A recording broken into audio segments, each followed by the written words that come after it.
1, 2, 3, 10. I swear these artists worship the devil. You see the symbols in their videos, it's not accidental. They sold their souls to be famous, it's not a debt they can send them. Just check the lyrics, you can hear it on every instrumental. These award shows aren't about the music or visuals. They're designed to be identical to satanic rituals. You buy tickets to concerts, you're not aware they're performing. Black mass in the fangs, a part of the ceremony. The industry been infected, Illuminati agendas. Communicate with the youth using messages in our records. It's all black magic. Wanna hear the devil play the track backwards? This is facts, witchcraft in our rap albums. Celebrities that clearly been cursed. Research the conspiracy first. It's so obvious they're taunting us with Lil Uzi verse. Say it slow, sound it out. Lil Uzi verse. The devils around me, close on their handles. So walk through the valley and follow the shadows. My people of this country and we're under attack. They banning us, they cancel us for speaking the facts. If you man enough, come stand with us, take USA back. And every time we pull up, all you're gonna see is American flags. American flags. American flags. And every time we pull up, all you're gonna see is American flags. I ain't never gonna pretend that I give a damn. Anybody who's offended can get it, we throwing hands. Anybody not trying to make America great again. You a pawn, you a clown, better know where I stand. I'm a white boy with the middle fingers in the air, dog. We don't give a what. 100 white boys gonna hold me down anywhere, dog. We think that you suck. My patriots, the craziest, they ain't afraid of breaking fists on faces. If you really wanna taste of this, no safety tip. The same mistake and spray the clip. I pray you miss, cause if you don't, they gon' go wacko. Automatic gun smoke like tobacco. Never hit a lady, but it's pretty hard to tell if you're a girl or a they, them. There's these, that, those. I ain't never gonna take a knee for the anthem. Smack them, I don't give a damn, can't stand them. Gang full of randoms, fan with a handgun. Run up in your mansion, leave it all abandoned. I was raised to be brave to the grave. United States, we love the country that they've been corrupting. Go woke and go broker if you ain't awake. My people of this country and we're under attack. They banning us, they cancel us for speaking the facts. If you man enough, come stand with us, take USA back. And every time we pull up, all you're gonna see is American flags. American flags. American flags.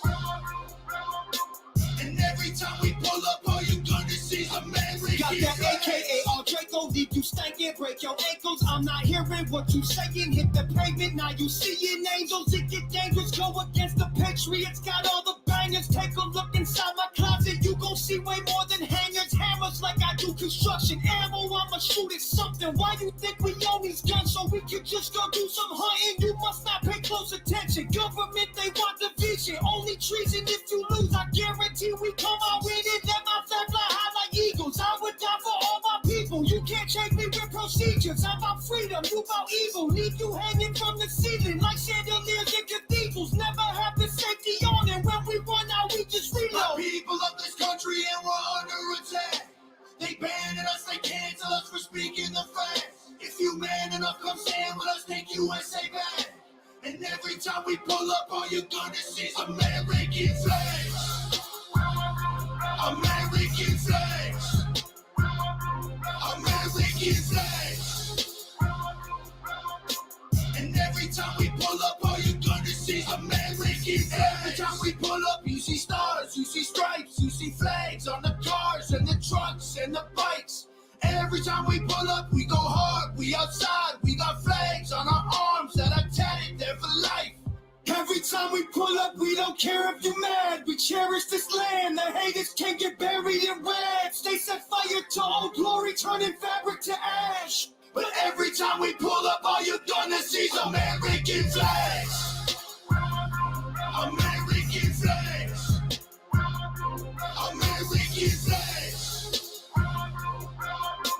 And every time we pull up, all you're gonna see is American flags.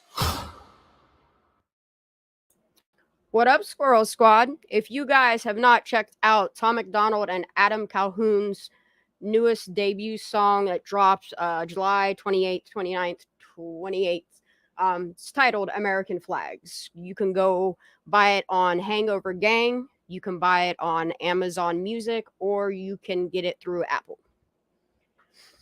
Much respect to him, both of them, for putting this song out. The topic that we're going to have tonight, I am going to dabble a little with Kylie Rodney because, I always have to discuss her.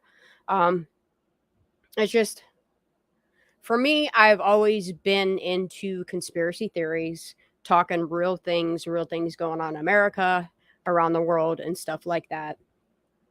And the more that I talk about Kylie and I focus on Trinity and I focus on Dante and I see the corruption and the cover-ups and just so much going on in America, I can't pretend like it's not happening.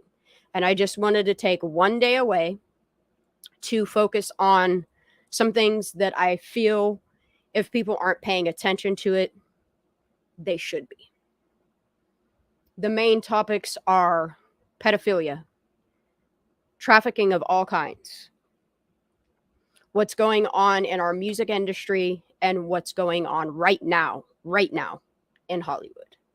I know some people are aware of the writer's strike, how many actors and actresses, musicians, so many people are speaking out what's going on behind the scenes in Hollywood with the elites. So it really triggered me to kind of go back down this rabbit hole and start looking at it. Was Ryan Upchurch had posted on his community post the other day a video of this girl by the name of Jessie B. I had no idea what I was about to get into. No idea. If you guys are not subscribed to Jessie B, I highly recommend going and checking her out. She has started going through all of the bullshit that's going on with the music industry, and she just, the way that she's making this list and the comments in her stuff, just check her out. I'm gonna drop her link here in a minute. But she got my brain thinking in different directions again. And then I went in to see like what people are talking about, like the Sound of Freedom. If you guys have not seen Sound of Freedom, if you can't afford it, if you go to Angel Studios website, there are thousands of tickets available to people that have been paid forward. Go grab you a free ticket. Go watch this movie. It will soon be available on what platform? What platform said that they're going to release it? Twitter, X, Elon Musk. He's another topic because Elon is pairing up with Mel Gibson, and that is what caused me to go down this rabbit hole. Between Jessie B's video and Drama Bay dropping a video about Elon Musk and Mel Gibson, like, you put out the link too, honey? Yeah, and that's the thing is, like, I think we're at a pivotal turning point in America where you're either going to be on the side of good or you're going to be on the side of evil.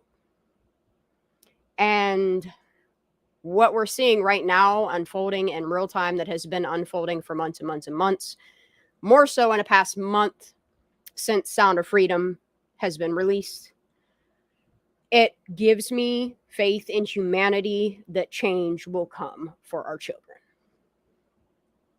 Yep. Oh, we're going to get through it tonight, Rando. I promise you.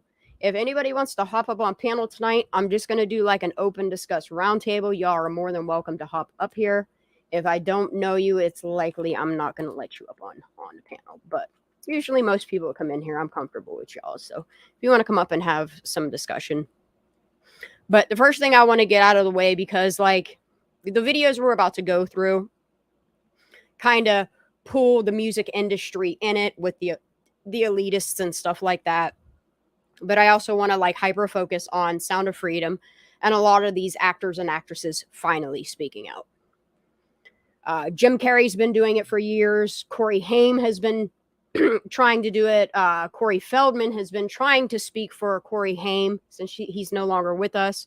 We've had a lot of actors and actresses lose their life for trying to be involved in a movement that should have been happening long ago.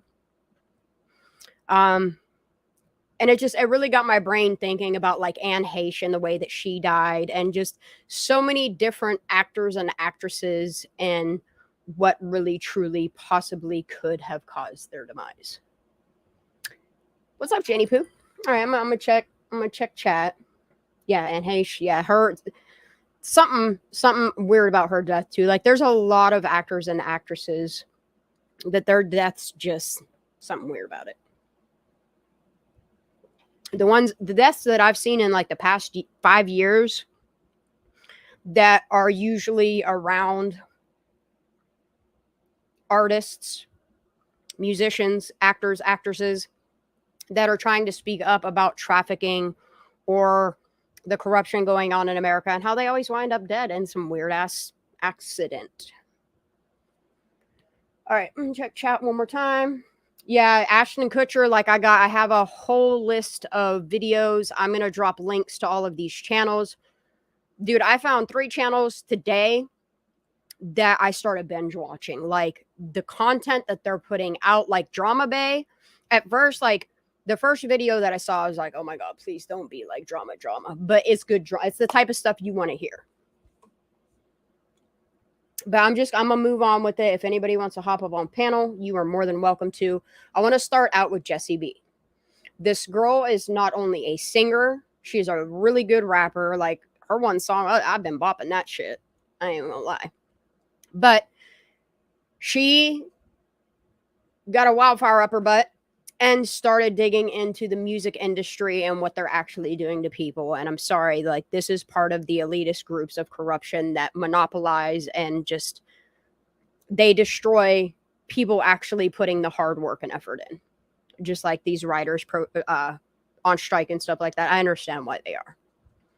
All right, let's get it. Here we go. Here we go. Look, her style of fucking... Look, the first video I watched of hers, I was like, yep, she gonna be getting it. I'm glad. There is the link to Jessie B's channel. If you don't know who she is, please go subscribe. Go check her stuff out. Like I said, she got music, and she's starting to talk about some real ass shit, as people should be. But we won't get this one. Get ready. Go ahead and get your popcorn, because what I'm about to drop get your popcorn. Blow your fucking mind. This is bigger than I ever thought we were going to get into this shit. And this isn't, I haven't even really uncovered any drama here. I just want you guys to see the numbers in which I'm talking about. Numbers and names. This is just the stepping stone of like, okay, there's a lot to look into here. Because what I'm looking at, the math ain't fucking mathing. How much does the earth cost? Mainstream music, it is more than just music. It's video games, movies, TV shows, fucking electronics. So today we're going to talk labels. Please fasten your seatbelts, keep your limbs within the ride, and hold the fuck on. So for the past couple days, I've been doing a little bit more research. Corporate America is disgusting. Investigation. And I stumbled upon a couple of things. I started with just looking at different labels. How many when labels she are said there? that, I immediately thought, I stumbled upon a clue. Who owns all of them? I love it. I wanted to see the most popular ones too. For the video? Yeah. Hold on 1 second. Let me go here. Let me turn it. You want me to restart it just so you get the gist? Because she got some good comedy, dude. Like, I fuck with this girl. She's cool as hell. Here we go. You ready? I'm ready. Get ready. I'm ready. I want to go ahead and get your popcorn, because what I'm about to drop is gonna blow your fucking mind. This is bigger than I ever thought we were gonna get into this shit. And this isn't, I haven't even really uncovered any drama here. I just want you guys to see the numbers in which I'm talking about. This is just the stepping stone of like, okay, there's a lot to look into here. Because what I'm looking at, the math ain't fucking mathing. How much does the earth cost? Mainstream music, it is more than just music. It's video games, movies, TV shows, fucking electronics. So today we're going to talk labels. Please fasten your seatbelts, keep your limbs within the ride, and hold the fuck on. Let's get it. For the past couple days, I've been doing a little bit more research into my mainstream investigation. And I stumbled upon a couple of things. I started with just looking. Can y'all hear it now? Like, is this better? The volume's better? Because this shit's blowing my motherfucking ears out. At different labels. How many labels are there? Who owns all of them? I wanted to see the most popular ones too. Hi, Miss Sarah. Get that dip, girl. I started with a website. I'm gonna go ahead and link it. I might show a screen recording of it just so you can get a visual of what this website looks like. This has been updated as of 2023. Also had the links to each of those websites. I went through this list. There are hundreds and thousands of yada yada. There's a bunch of record labels. And I wanted to figure out like who's in charge of all these record labels. And I started to stumble upon this. This here is a list of record labels that I have taken the liberty of writing down that are all owned by one parent company in some way, shape, or form. I don't know if it's complete ownership or if it's because they have some sort of percentage in stocks or whatever it might be, but they all have some sort of sister company and nope, Sony's in some capitalizing. Way, shape, or form tied to Sony. Just like Universal. I'm a Barbie girl in a Barbie world. Life in plastic. These records are nuts, dude. Sony Records, RCA, Sony Records, Legacy Records, Republic. What the fuck? What the fuck? Not a stupid fucking idiot. Sony is much bigger than music, right? Sony has an involvement not only in music and labels, they have involvement in movies, they have involvement in video games, they have involvement in electronics. So automatically, that's really fucking big information. Yeah, Sony's in it all. all. Unpack all of this. No. The information I'm about to unpack for you is not fake news. Okay, they make it very easy to find this shit, which is why I'm blown away that more people aren't looking into this. Sony Records, according to this website and according to all their websites, it will show their sister companies and all the logos and all of this. I'm going to list all of these, and I'm going to speed through it because it's going to take a long time to read through all of these. Sony owns all of these records. She about the chipmunk, y'all. Pay attention. Here we go. Yep. Epic Records, Columbia, RCA, Universal Music, Interscope Records, Atlantic Records, Legacy Records, Republic Records, Sony Music Entertainment, Latin, Warner Music. Warner Nashville. I should have known better. Oh shit. Epic Records, BMG, which is Berlin, Germany. Island What Records, up, Island outdoorsy? Records, Polydor Records, Big Beat Records, AWOL, Astral Records, EXO Records, Sony Music Entertainment, Mexico, Warner Music, France, Universal Music, Spain, Electro Music, Ultra Records, Alamo Records, Loma Vista Records, Big Machine Label Group, Warner Music Mexico, Warner Music Spain, RCA Inspiration, the Ballard Music Co., Aftermath Entertainment, Sony Music Entertainment Argentina, Monster Cat, Mercury, Nashville, Capital CMG, which is a Christian music group. Roadrunner Records, Sire Records, Fiction Records, None Such Records, Sony Music Entertainment Nashville, MCA Records, Universal Music Group Germany, Sony Insane. Music Spain, Insane. Warner Records UK, Warner Music Canada, Sony Music Entertainment Australia. This EMI is Records, one. Nashville, Air Force One Records, One. Warner Music Germany, Warner Music Denmark. Out of three Bird main Records, ones. Harvest Records, Warner Music Brazil, Capital Records UK, Blue Note Records, T-Boy Records, Warner Music Norway, Warner Music Australia, Sony Music Entertainment Belgium, Arado Records, Universal Group Canada, Universal Music Group Finland, FM, EMI Music Australia. You think she's blowing your mind right now? Go into the comments and all the people giving her little nuggets of information. It's insane.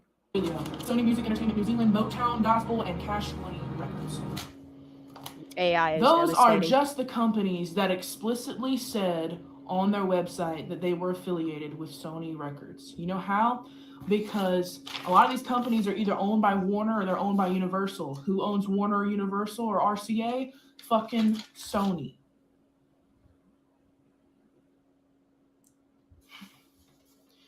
So that's a lot of business. It's fucking sickening, dude. One record label. I went into investigate. I picked one.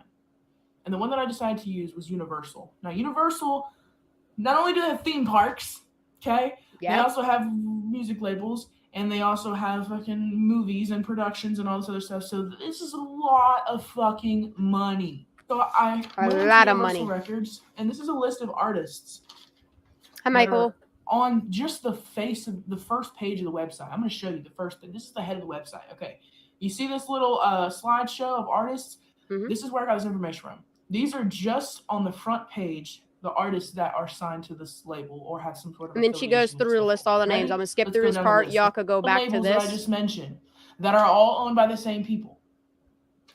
I want you to see the money. God. That's a lot of names, and those are just the faces that are on the main page of the website. Mm-hmm. So I'm sitting here thinking, okay, oh God, all right.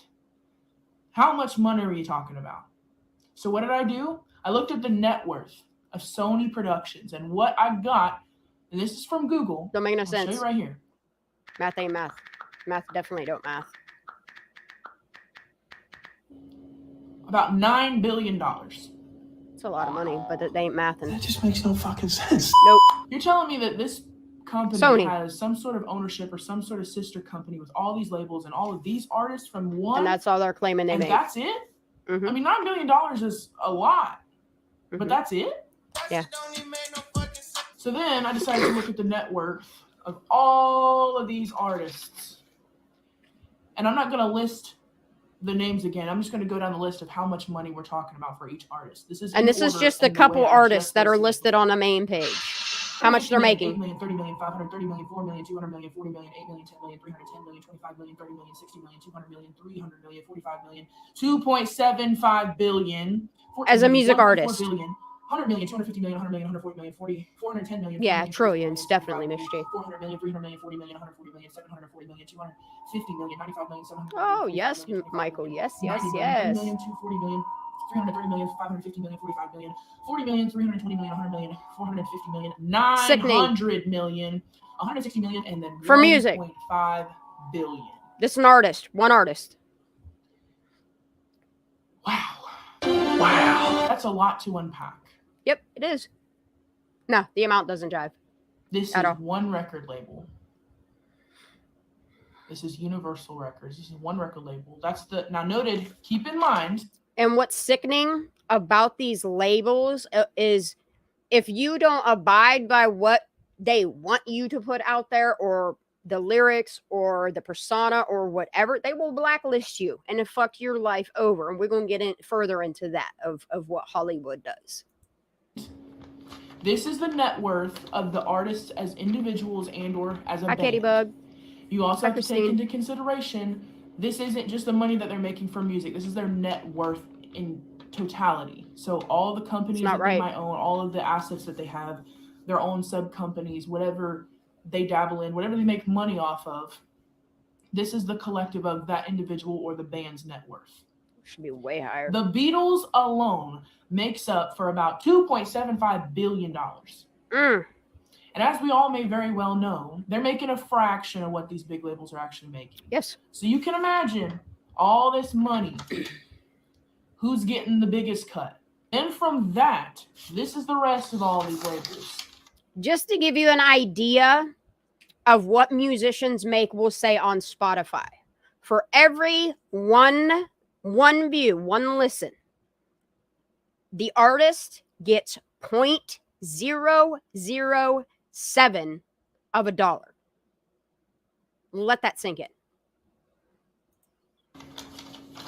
And they're all owned by one parent company. Unless you sell your soul to companies like Sony. And as we all know, Sony owns way more than music.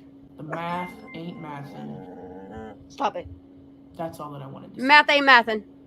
Y'all look further into this if this is something that you're interested in. It's stuff that you should be knowledged in. We're just gonna hop right into it. Sound of Freedom will be available on Twitter next week. A new movie came out. Did you hear that? The Sound of Freedom will be available on Twitter, or X as we know it now, next week. Puppy, I love you so much, but can you please stop? Sound of Freedom will be available on Twitter next week. Yep. A new movie came out exposing human trafficking, specifically kids. Dana White posted that he is buying tickets to everyone that works for him to go see that movie. And the weirdest thing is mainstream media is bashing it. Let you guys know again, it is gonna get hot. It's gonna be like a movie. Why is the media hating this movie? You know, I can't understand it. The film was made, produced, written like 6 years ago, way before anyone heard the... Elon Musk pairs up with Mel Gibson to expose Hollywood's creepy secrets and support Sound of Freedom. We have all heard of the film Sound of Freedom. It is...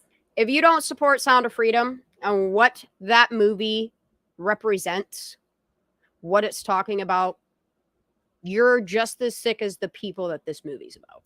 Said to be a film that exposes one of Hollywood's deepest secrets, which is child trafficking. Is a real problem. Contrary to what people would expect, few Hollywood stars promote it. In fact, most of them have been silent about the film, leading to a lot of suspicion. How is it that most of the so-called philanthropists are not saying anything about it? So far, the one person who has been very vocal about the film is Mel Gibson. Give it up to fucking and now, Mel, man. most recently, Elon Musk seems to have joined him in promoting the film. But what has Elon Musk done to support Sound of Freedom and expose one of Hollywood's creepy secrets? Let's find out, shall we? But before we continue, make sure you smash that like button and subscribe to our channel for more amazing y'all, if you're not subscribed to this channel. It is odd that a movie with a strong theme like Sound of Freedom has not made it to cinemas. Not only that, but I'm gonna pause this. This channel is called Drama Bay. At first, I was turned off by the name till I actually started watching some of her videos, and I tell you what, y'all, get it. All right, we'll wind this a tiny bit. Like button and subscribe to our channel for more amazing celebrity gossip. Please subscribe. It is odd that a movie with a strong theme like Sound of Freedom has not made it to cinemas. Not only that, but it has not even been featured on major streaming sites such as Netflix and Hulu. The fact that it sheds some light on the human trafficking rings going on worldwide, especially in Hollywood, is enough to have streaming services fighting for their rights. But that has not happened yet. There are speculations that this is because of the Hollywood elite, who don't want to be exposed for participating in child trafficking. But in all of Hollywood, one person has been very vocal Get it, Mel? about it. Mel Gibson. Since the day Sound of Freedom was released, Mel Gibson has been advertising it for free to the whole world. He has constantly discussed human trafficking, promoting all efforts to stop it. And so far, it seems he is the only one who has fought hard enough for the movie to be shown worldwide. They say that every choice has a consequence, and this has been seen in Mel Gibson's intention to promote the movie. He has received a lot of backlash from his Hollywood peers, who do not want to be exposed. And with his campaign, one name that popped up was Oprah Winfrey. After the movie was released, Oprah has been in the spotlight for some time now, with people claiming that her South African school is the main hub for choosing the next victims. However, the Hollywood elite is doing everything they can to stop the film from going global, but it has still gone viral. Y'all get out and watch that movie if you fight haven't. the film to keep their secrets hidden. Mel Gibson might have just received support from one of the most influential people in the world. Elon Musk, currently the richest man in the world, has shown his support for the film on Twitter. Angel Studios tweeted on May 18th, announcing the film's official release in theaters. The tweet also had the official trailer for the film, which received thousands of likes. And following this tweet, Elon Musk's reply was what won the hearts of many. His tweet read, "I recommend putting it on this platform for free for a brief period or just asking people to subscribe to support. We would not keep any funds." The film's distributor seemed happy about this, replying to this tweet by saying, "That's an interesting idea. Let's chat." Yeah. With this move, it seems Elon Musk is putting his recently acquired platform to good use. According to the MRC, this move by Musk works in favor of both the film and the platform. Musk's endorsement will get the film more exposure and promote Twitter's recent move to feature more streaming video and the platform's move to paid subscriptions for additional content. Aside from this, it could also be the next step in the billionaire entrepreneur's plan to challenge YouTube with... I'm not gonna lie, the first time I went to watch Sound of Freedom, I only made it about halfway through and I had to walk away. I couldn't, like, it was heavy for me. The second time, I'll tell you what, the emotions that I felt, the rage that I felt by the time at the end of it, the fact that this is happening to our children are not for sale. Streaming video content. The launch of former Fox News host Tucker Carlson's new show on Twitter sometime in June serves as evidence that this plan has already begun. With Musk's tweet showing support for the film, a lot of people have also come out to show their support for fighting child trafficking. One such person is country music recording artist John Rich, who responded to Elon's offer. He said, "Hey, at Elon Musk, I appreciate your acknowledgement of how vitally important this film #Sound of Freedom is to the world." Another Twitter user said, "Well, that's fine, Outdoorsy," or who said that? Yeah, Outdoorsy. It will be on X here within the next week. I do believe it's going to be free to watch it first. But then again, if they charge, I don't blame them.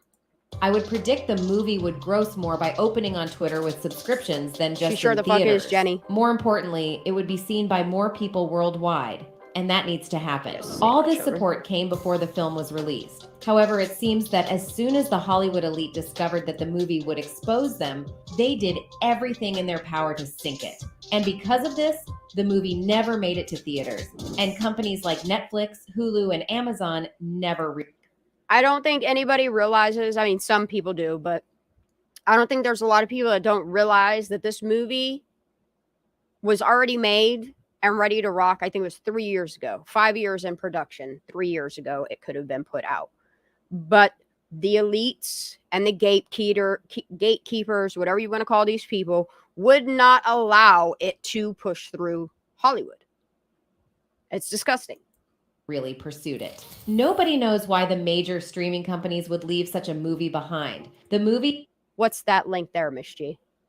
He is based on the inspirational true story of Tim Ballard, who was a former U.S. government agent. He willingly quit his job and devoted his life to rescuing children from global sex traffickers. The main character is Jim Caviezel, who plays federal agent Tim Ballard. And from the film, he portrays the character quite well, showing how Tim Ballard has been working in the dark world of child crimes for 12 years and has started losing hope. However, he ends up rescuing a 7-year-old boy who had been kidnapped along with his sister by brutal traffickers. When the boy asks Tim to find his sister, Tim discovers his life's mission. From there on, he dedicates his life to rescuing children from sex slavery, wherever they may be. However, as we have come to learn, Mel Gibson and Tim Ballard are not the only people who are against this. When the new Twitter owner acquired the platform, he tweeted in late November that removing child exploitation is priority #1. And under Musk's ownership, Twitter's head of safety, Ella Irwin, has confirmed that she has been moving rapidly to combat child sexual abuse material, which was apparently prevalent on the site under previous owners. And now she claims that Twitter 2.0 will be different, just as promised. A review was later done by the New York Times, and it found that the imagery, which is commonly known as child pornography, is still persistent on the platform. This includes widely circulated material that the authorities consider the easiest to detect and eliminate. Ever since Elon Musk took over Twitter in late October, the platform has largely eliminated or lost staff who were experienced with the problem and failed to prevent the spread of abusive images. In addition, Twitter also stopped paying for some detection software that was considered key to its effort. Look, I look at it this way. Our prison system was created so that they can make the profit off of incarcerating people. Instead of incarcerating these people because you put music out in the industry that makes people want to wild out and do crimes and shit like that, take all these fucking pedos, put them in the same facility, and let them have at each other. You'll have all the money in the world. But even as all this was happening, people on dark web platforms still talked about how Twitter remains a platform where material can still be found easily while avoiding detection. In early December last year, an independent researcher working with Twitter interviewed Ms. Irwin and said that illegal content had been available on the platform for years. However, Ms. Irwin and others at Twitter have gone on to confirm that the efforts put in place by Mr. Musk have been paying off. In the first month after acquiring Twitter, the company had already suspended more than 300,000 accounts for violating child sexual exploitation policies. This was 57% more than usual compared to other years. This effort was increased in January when Twitter claimed it had suspended 404,000 accounts. In a series of tweets, the content in the open and available on the platform, but they're working on it. Mel Gibson seems to be not the only one fighting that. Like, the thing of it is whoever thought up the sick fucking idea to snatch children and sell them for profit, they need to be hung. There is no excuse of why this is going on in this world. Our children should be protected and feel safe, not sold for sick fucks. This with everything he has. And maybe with Elon Musk's support, they might expose the Hollywood elite even more. Mel Gibson is not quiet about the movie at all, exposing everything there is to sex trafficking. He has even gone on to support Tim Ballard's mission, Operation Underground Railroad, to help fight child trafficking. We can be sure. Like, and that's the thing is, like, if they don't blacklist you, they will put your life at risk. And that's what's so scary and sucks, that these actors and these actresses and these musicians that are speaking out on this shit, like, they're actually scared for their life to talk about this. And it should not be that way. These are real world issues. These are issues going on in America. We need to solve this problem. This is more important than anything going on right now, is our children. Sure that we can expect anything to happen with the Hollywood elite being exposed like that. They have already prevented the movie from getting to cinemas and major streaming services. So there's no telling what's next. Will they delete the film or will they fight everyone supporting it? We can only wait to find out. Exactly, In the Molly. meantime, what is your stand on Elon Musk's I don't know why they would not want anybody to watch this movie, other than the fact that you're so sick that you're afraid that light is going to be cast on your fucking evil bullshit. I'm sorry. These people need to be exposed. Anybody participating in this shit should be exposed. The fact that so many people are terrified to say names and put names out there is what's just it's devastating that people are that fucking terrified. All right, so there's a video. I'm not gonna play it, but Tim Ballard hits back about the sound of freedom. I'm gonna skip through it. Is what I'm gonna do. I would prefer you guys to go to this channel and actually watch this entirety of this video. I'm just going to skip through some parts because I got a lot of videos I'm kind of trying to get through tonight, and I got a limit to 2 hours tonight, so I got to keep paying attention. Of Freedom has become a summer blockbuster, and it is your story. What has it been like watching the movie make more than $125 million? Get it, Miss G? I just go back to just, I don't know, 30 days ago. I'm sitting with Angel Studios, and they're like, hey, the projections are looking pretty good. This is before the film came out.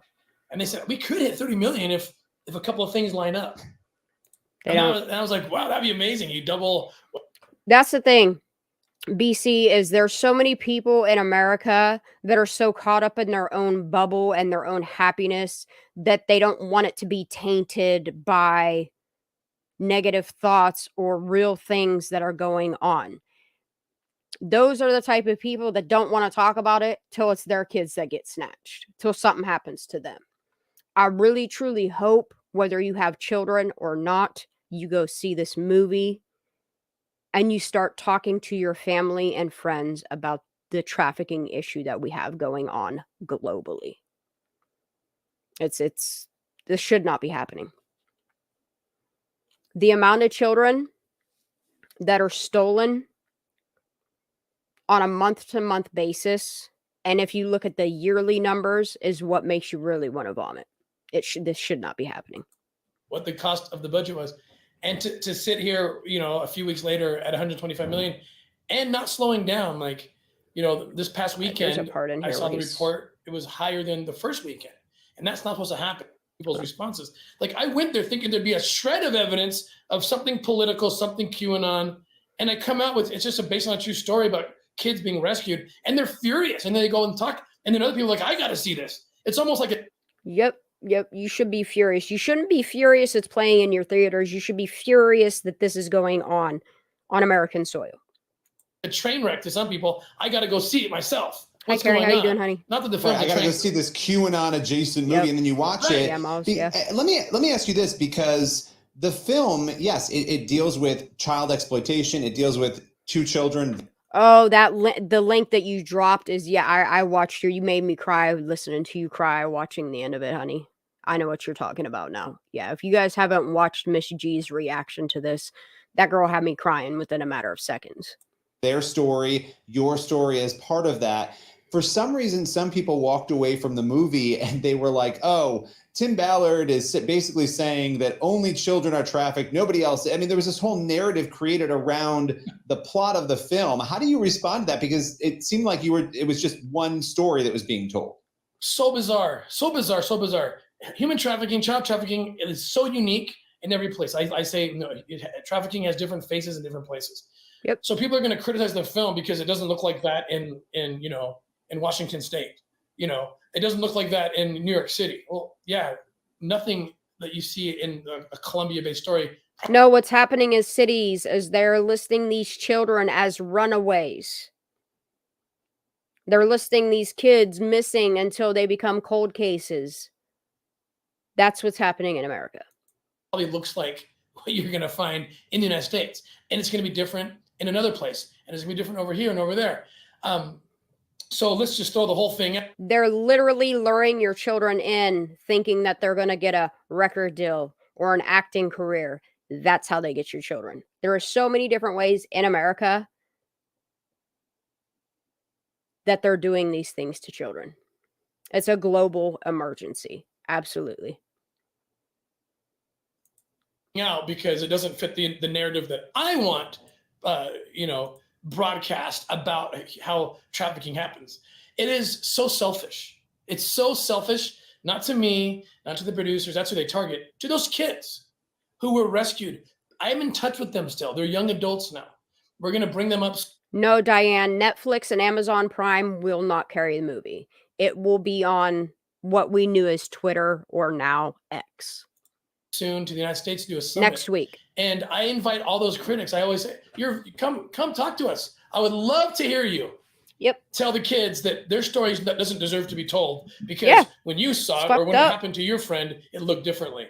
I mean, it's so bizarre, but it tells the first thing you know about someone that does this, they're putting kids and rescue and the whole mission down low. Yep. On the, I'm sure they still care, but it's not the number one thing. The number one thing is themselves, a lot, Katie. Their institution, their agenda. That's first, and that's sad. If ever that's driving someone's thoughts about anything, and kids are not the number one thing, well then you actually start to become part of the problem. Well, I will say this. I met you about a decade ago, and when I met you, your passion for the issue has always been very clear. It was back then when we became friends, and I had a chance to hear your heart on this issue. I'm gonna share the link to this. And here you are now, a decade later. You guys go listen to Tim Ballard speak. Told. You were part of telling this story. Now, this movie was made a few years back, and it's sad. Okay, so I'm just pretty much, I didn't put these in order. I'm sorry that this is just going to be like a scroll time. I didn't even really plan on going live, but the more I listen to these, the more I can't talk about it. The more, the more I need to put, I feel like I need to put this and talk about this on my platform. All right, so this video is Mark Wahlberg exposing the evil in Hollywood. Faith means so much to you. Have you always talked about it? It's a balance. I don't want to jam it down anybody's throat, but I do not deny my faith. That's an even bigger sin. It's not popular in my industry, but I cannot deny my faith. I think it'll continue to open people's eyes. I believe that they gave me a raw deal because this industry is a monster. It's the same monster that these Me Too was trying to tell you about. I went through something that I thought I would never ever go through. We're all dealing with the inevitable, which is mortality. And so to see how Stu handled that with grace and dignity, and how it's encouraging people to embrace those things and to be supportive and loving and never giving up on people. In a brave and candid move, Mark sheds light on the disturbing truth behind the blacklisting of the powerful... Look, I got to pause this to read this. Netflix has purchased hundreds of acres on the outskirts of Truckee. Not even in the newspaper report on it. I wonder what it will be. I don't know. Film Sound of Freedom. Mark Wahlberg is about to expose the dark and twisted reality of the industry, specifically regarding the shocking blacklisting of the powerful films. This story will captivate your attention and open your eyes to the secrets the entertainment giants wanted to keep hidden. Prepare to be riveted as we delve into the mysteries Hollywood didn't want you to know. Before we get into the heart of the matter, let's set the stage for what went... I'm going to tell you right now. As soon as I found out that Netflix refused to carry this movie, I canceled my subscription. I'm good. Nope, I can't. I can't support a streaming service that won't talk about a topic like this. Went down with Sound of Freedom. The film is based on a powerful true story following the heroic journey of Tim Ballard, a former government operative, as he battles to rescue innocent children from human trafficking. With a compelling and significant story, it's hard to believe it faced any challenges. And then he's looking at them, all the Marvel characters, and he says, "This is how I saved the world."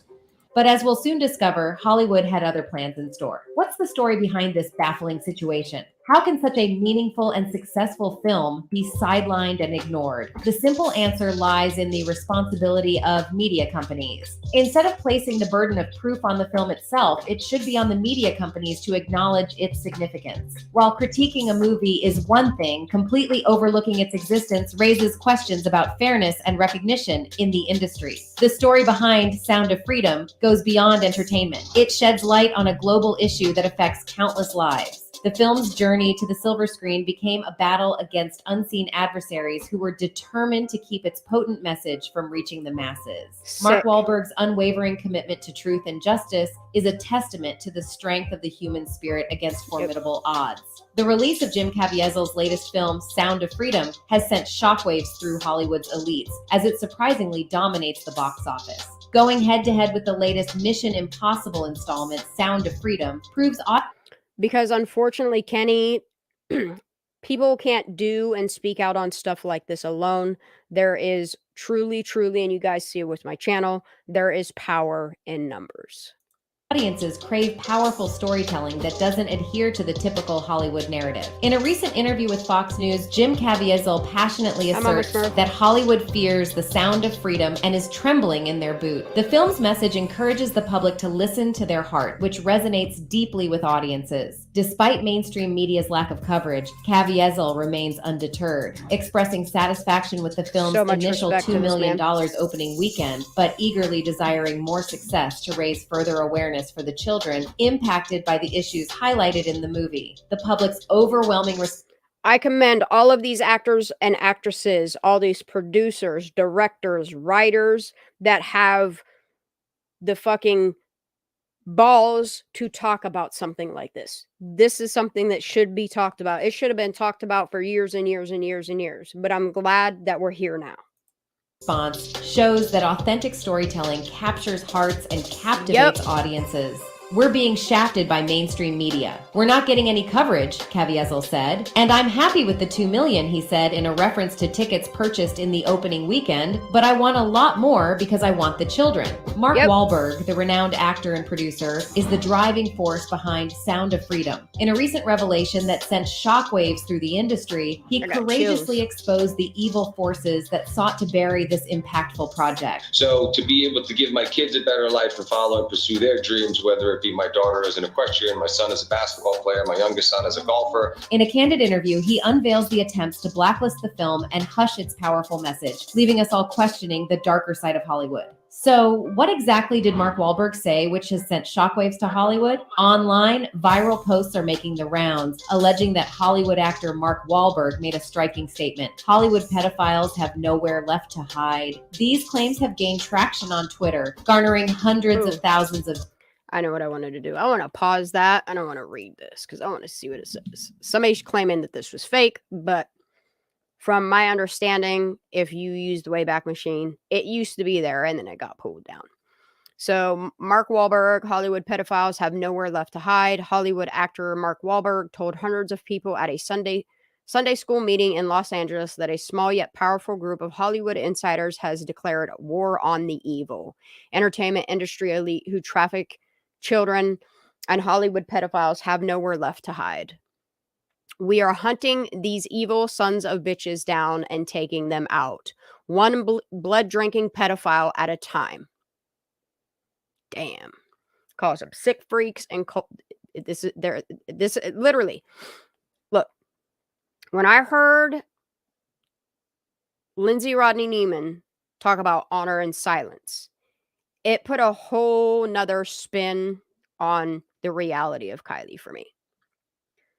This culture of silence, if y'all see something, say something. It doesn't matter if you're just talking about it with your family or your friends. Like, these problems need to be talked about. They really do. To hide. These claims have gained traction on Twitter, garnering hundreds of thousands of views, and were initially accompanied by a People's Voice article. Just so you know, not all Mormons are bad. The religion that I grew up in was actually Mormon. I'm not baptized Mormon, but I was raised Mormon. And look, I got away from that type of religion, but yeah, not all Mormons are bad. Some are not. Ugh, yuck. But yeah, you get my point. Which has since been deleted. However, remnants of the story's blurb... Don't hate the religion, hate the evil person. Aired on social media suggests that Wahlberg had also asserted that a potent group of Hollywood insiders had initiated a war against the industry elite. The news has stirred significant attention and speculation about what these revelations could mean for the industry's future. According to the STG report online, Wahlberg exposed a disturbing side of Hollywood, shedding light on a dark network allegedly involved in pedophilia, child prostitution, and human trafficking. He refers to those in control as sick freaks and claims a pervasive culture of silence within the industry exists. Speaking out against elite pedophilia is believed to be punishable by death, creating an environment where people fear revealing the truth. Wahlberg passionately praises Jim Caviezel and Mel Gibson, hailing them as American heroes with balls of steel for fearlessly challenging the Hollywood system. These remarkable actors have played a significant role in raising awareness about the disturbing issue of elite pedophilia within the entertainment industry. Yeah, don't the Bible say that if you lie with a child or you do harm to a child that you should have a stone cast around you and thrown in water or some shit like that? Their courage in shedding light on this scourge has earned them admiration and respect as they bravely confront the dark truths that some prefer to keep hidden. However, this news was remarked as fake. Nevertheless, there is currently no substantiated evidence to support the claim that Wahlberg made such a statement, and his representative has categorically denied any association with it. However, a new news occurred that Mark Wahlberg and Mel Gibson are working on a project together. The anticipation and fear in Hollywood are palpable as the dynamic duo of Mark Wahlberg and Mel Gibson join forces once again for an upcoming film. Mel Gibson, who has also recently pointed against the Hollywood elites and described Hollywood's agenda for blacklisting Sound of Freedom, is pairing up with Mark Wahlberg, which is going to drop the bombshell on Hollywood, and it is going to send chills down the spine of Hollywood elite. Tinseltown is on high alert, uncertain about bombshells that might be unveiled. There's millions of children. There's millions of children. So that's, statistically speaking, that's a drop in the bucket. But that's not even the juiciest part. Mark is teasing with tantalizing hints, suggesting that more big shot celebrities are ready to open up and spill all the secrets locked away in the glittering vaults of Hollywood's elite. The distribution rights for the highly anticipated movie Flight Risk have been acquired, and it's set to feature none other than the incredible Mark Wahlberg in the lead role. Adding to the excitement, the legendary Mel Gibson will direct the film. Joe Drake, the chair of Lionsgate Motion Picture Group, made the announcement. In Flight Risk, Mark Wahlberg will take on the thrilling role of a pilot entrusted with transporting a dangerous criminal to his impending trial. While the film's synopsis remains mysterious, the action-packed credentials of both Gibson and Wahlberg. Thank you, Melissa.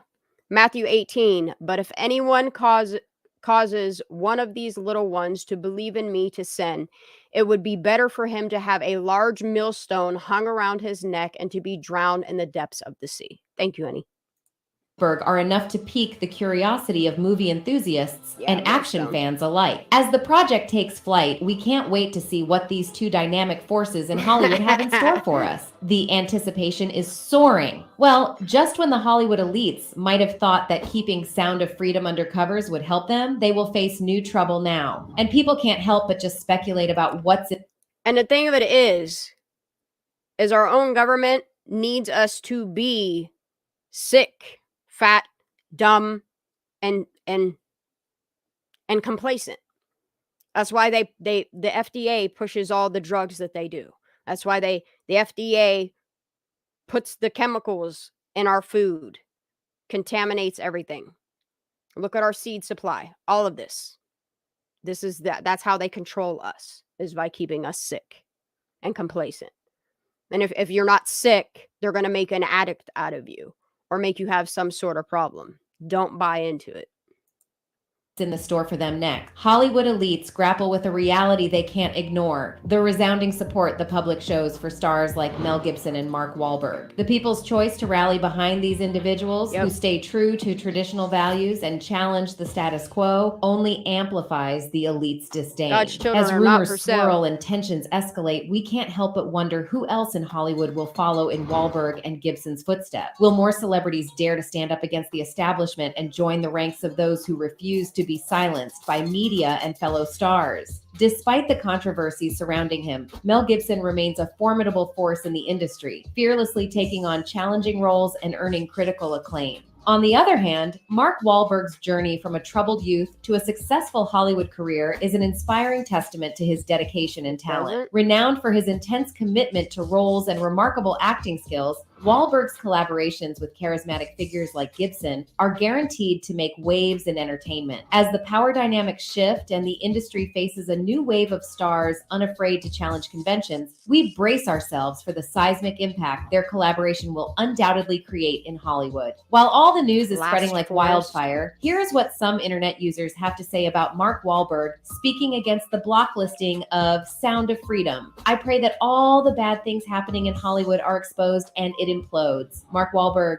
you are so brave. God will bless you. People will be paid to reject this. They will be part of what happened. Another user wrote, "We are sick of Hollywood bees. Mel and Mark have more than enough money to tell them to stick it. Hopefully, this is a turning point. Yep. That's all for today, Pivotal guys. point. All the latest celebrity Pivotal. news and the future thrillers coming up are delivered to you in the most... I'm serious, y'all. Right now, what's going on, all of these actors, actresses, musicians, all these people finally saying enough is enough. This is what has been needing to happen. All right, this is Ashton Kutcher. This is a different channel. I'm going to share the link to this too. Happiness for so many. I'm going to pause this. I'm going to share the link first. Just listen to what he says.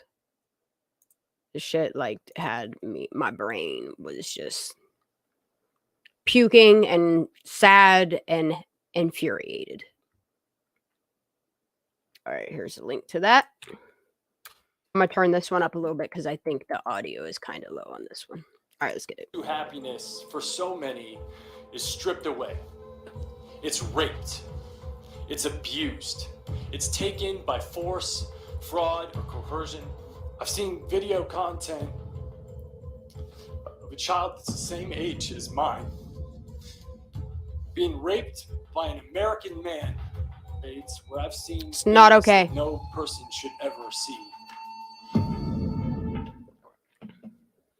Recently, the internet has been abuzz with frenzy as netizens stumble upon shocking revelations about the truth behind what's happening in the Hollywood industry. From secret parties to many hidden dark acts, it has been disclosed by sources that Hollywood is no more a safe place to work. One of those sources is none other than the A-list actor, Ashton Kutcher, who also spilled some tea on some undertakings performed in Hollywood. I'm going to pause right here for a minute. It's the same thing as going on with our political system. Hey, look over here so that you're not looking over here. Like, how they distract the masses it's fucking mind-blowing. And that's why I try to tell people, pay attention to what you're consuming. Pay attention to the information that you're getting. Because if you're getting it from the mass media, 90% of the mass media is paid to distract you, lie to you, or misinform you. And openly sent a warning to those Hollywood elites who are behind this. To be exposed to sexual abuse. That's a breeding ground for trafficking. I promise you that's a breeding ground for trafficking. But the reason I looked at foster care is that it's a microcosm. It serves as a grave warning to popular figures in Hollywood who Get have it, managed Ashton. to evade justice so far. There's a belief that these powerful moguls have turned Hollywood into a place of open secrets where dark activities are hidden yet widely known. Despite Hollywood's reputation, addressing these issues was often met with silence and fear, as exemplified by Harvey Weinstein's case, where his actions remained undisclosed for years. No, I haven't, when the Katie. Truth finally I'm going to check it emerged, out, though. People began to recognize the role of power dynamics and institutional betrayals in perpetuating such behavior. According to the public, this institution is more specifically related to Hollywood Thank you, because honey. they think that it is the most notorious place for all these actions to take place. If y'all haven't seen The Last Forest, check it out. I know I will be. As one of them wrote, Not from Netflix, I'll if download only it. sexual harassment was the only problem in Hollywood. For but real. Sadly, so much goes on that most of us normal people couldn't even imagine in our worst nightmares. Another wrote that sexual harassment has been entertainment for a long time. Sure fuck it's has. gross. It's confusing gross. for It's adults. deplorable. And it's devastatingly confusing for children, especially the silent victims of sexual abuse. These people have been told so many stories about Hollywood's dark secrets that they are now terrified. One such Protect example our is seen in fucking the babies, Weinstein dude. Company, where women spoke Fuck for this years, guy. but nobody believed them, as Harvey was the punchline in pop culture. He remained at the This helm dude, of his listen. production companies, still making super hit movies and winning Oscar after Oscar. For many people, Harvey was the god of this industry, but there were some new, younger artists whom Harvey betrayed and successfully kept a secret. This amount of power allowed him to remain a predator for years. Even though nothing is proven, all shreds of evidence suggest that Harvey has also been involved in some very serious crimes. One victim, who is from Italy, accused Harvey of forcing her against her will. With Sick fear fuck. of being crushed, she allowed him to just continue. According to the victim, I know he has crushed a lot of people before. Trigger warning. That's why this story, in my case, it's 20 years old. Some of them are older, has never come out. It was first exposed by the New York Times that Harvey was involved in multiple erotic acts. And on situations like this, states of California have like a 10-year, what the hell is it called? Statute of limitations. You have 10 years to file a suit if somebody has essayed you. Afterward, numerous women came forward and revealed that in the 1990s, he had allegedly harassed them. Not only did he harass women, he also forced them to do obscene acts. The noteworthy thing here is that all these artists at that time were junior and new to the industry. For a long time, he got away with treating people badly to get what he wanted, regularly trying to humiliate the artists. Yeah, on any type of media, whether it's a TV series, TV show, movie, whatever, I have always had problems with children given roles to where they're sexualized. I don't care if it's just kissing or what it is. Like, we should not be sexualizing our children. Should not. Leave that for the adult actors to do. In 2017, Wadil David accused Harvey of serious human exploitation charges. According to David's suit, Weinstein told her that he was considering her for a role in the show Marco Polo, and used that to lure her to come to his room at the Montage Hotel. Several Weinstein victims accused him of violating the federal statute by effectively offering to exchange movie roles for his physical desires. One of them wrote, "Well, don't just let that creep walk free. Put that sex offender in prison, and I hope execution comes to him too." Another added, "It's really scary the amount of power this guy had in Hollywood. It's also pretty sad that the actresses who turned him down just got blacklisted for doing the right thing. The court also allowed..." And this isn't just for straight movie actors or whatever, like, even within the gay community, okay? If you look at the movie Blue is the Warmest Color, if you look into that movie and how long they took to produce it, and the fact that the one girl was a minor and what's in this movie, it is sickening that it's literally pornography. We should not be including our children in programs that are for adult consumption. Sorry. Not sorry. Allowed the claim to proceed, finding that the plaintiffs have plausibly alleged that Weinstein was engaged in exploiting activities for his commercial gains, to which the judge said, "For an aspiring actress, meeting a world-renowned film producer carries value in and of itself. The opportunity, moreover, for the actress to sit down with that producer in a private meeting to review her film reel and discuss a promised film role carries value that is career-making and life-changing. The contention, therefore, that Noble was given nothing of value, that the expectation of a film role, of a modeling meeting, of his people being in touch with her had no value, does not reflect modern reality." On the other hand, Harvey tried his best to settle the lawsuit, and the victims ultimately dropped their lawsuit, resulting in his easy escape. The only way that I would ever watch any type of anything depicting whatever is if it's movies like Sound of Freedom, or that is exposing things for what they are, that come in like documentary form. Otherwise, I'm not trying to watch any series or any movies that is more than PG-13 when it comes to our children. Sorry, I just can't do it. And keeping this as an Stop open sexualizing secret. our children. According to some sources, there are some very well-known people who already knew about Harvey's actions. Like, That's if we so recall crazy, Seal's Instagram, Melissa. which he once posted regarding this frenzy. He wrote in his post, "Oh, I forgot. That's right. You'd heard the rumors, but you had no idea he was actually serially assaulting Trigger young, warning. starry-eyed actresses who in turn had no idea what they were getting into. My bad, when you have been part of the problem for decades, but suddenly they all think you are the solution," the meme says over photos of the two at events, one with a big talk show host kissing Weinstein's cheek. He ended the post with the hashtag #sanctimonious_Hollywood. Harvey is just one example who Okay, I'm going to stop this here. I dropped this video. I'm not playing all of these videos the whole way through. I want you guys to go take the time and listen to this stuff in the full that it is. I'm not trying to take away from any of these content creators, because the stuff that they're putting out, please go watch it. Thank you, Miss G, for sharing links too. If any of my mods are in chat that want to share links to anything that you feel needs to be out there, needs to be heard, you know what to do. Drop them links. Yeah, I know what when you smell burnt toast means, but I don't know what smelling sulfur means.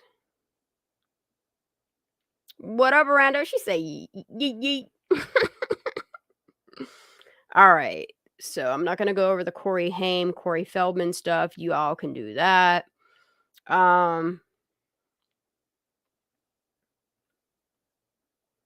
I'm going to play. So I'm going to bounce around a little bit so that we can kind. I mean, we're going to focus on some heavy things, but they're a little bit lighter because I know talking about trafficking and SA and abuse and stuff like that can be kind of heavy. These are things that I think need to be talked about, need to be discussed with your family, your friends. All right, so Ice Cube. Let's do this Ice Cube one. So I'm gonna drop. There's a 1.5 hour thingy that I watched today. I'm gonna drop the link to that. I'm not playing it. This is all around Ice Cube and what he's been talking about. All right, Army, we'll be here. I'll be live for about another hour. So he goes live with Bill Maher in that video. So worth watching. I giggled whenever his ash on his fucking blunt or his cigar fell off and it kind of like fell on his lap, but then it went on the floor and he kind of like rubbed it in with his foot. I kind of got a chuckle out of that. I probably shouldn't point that out, but I notice everything. All right, I'm gonna go ahead and play this one. Even if we isn't it crazy how talking about UFOs is hot as fuck right now.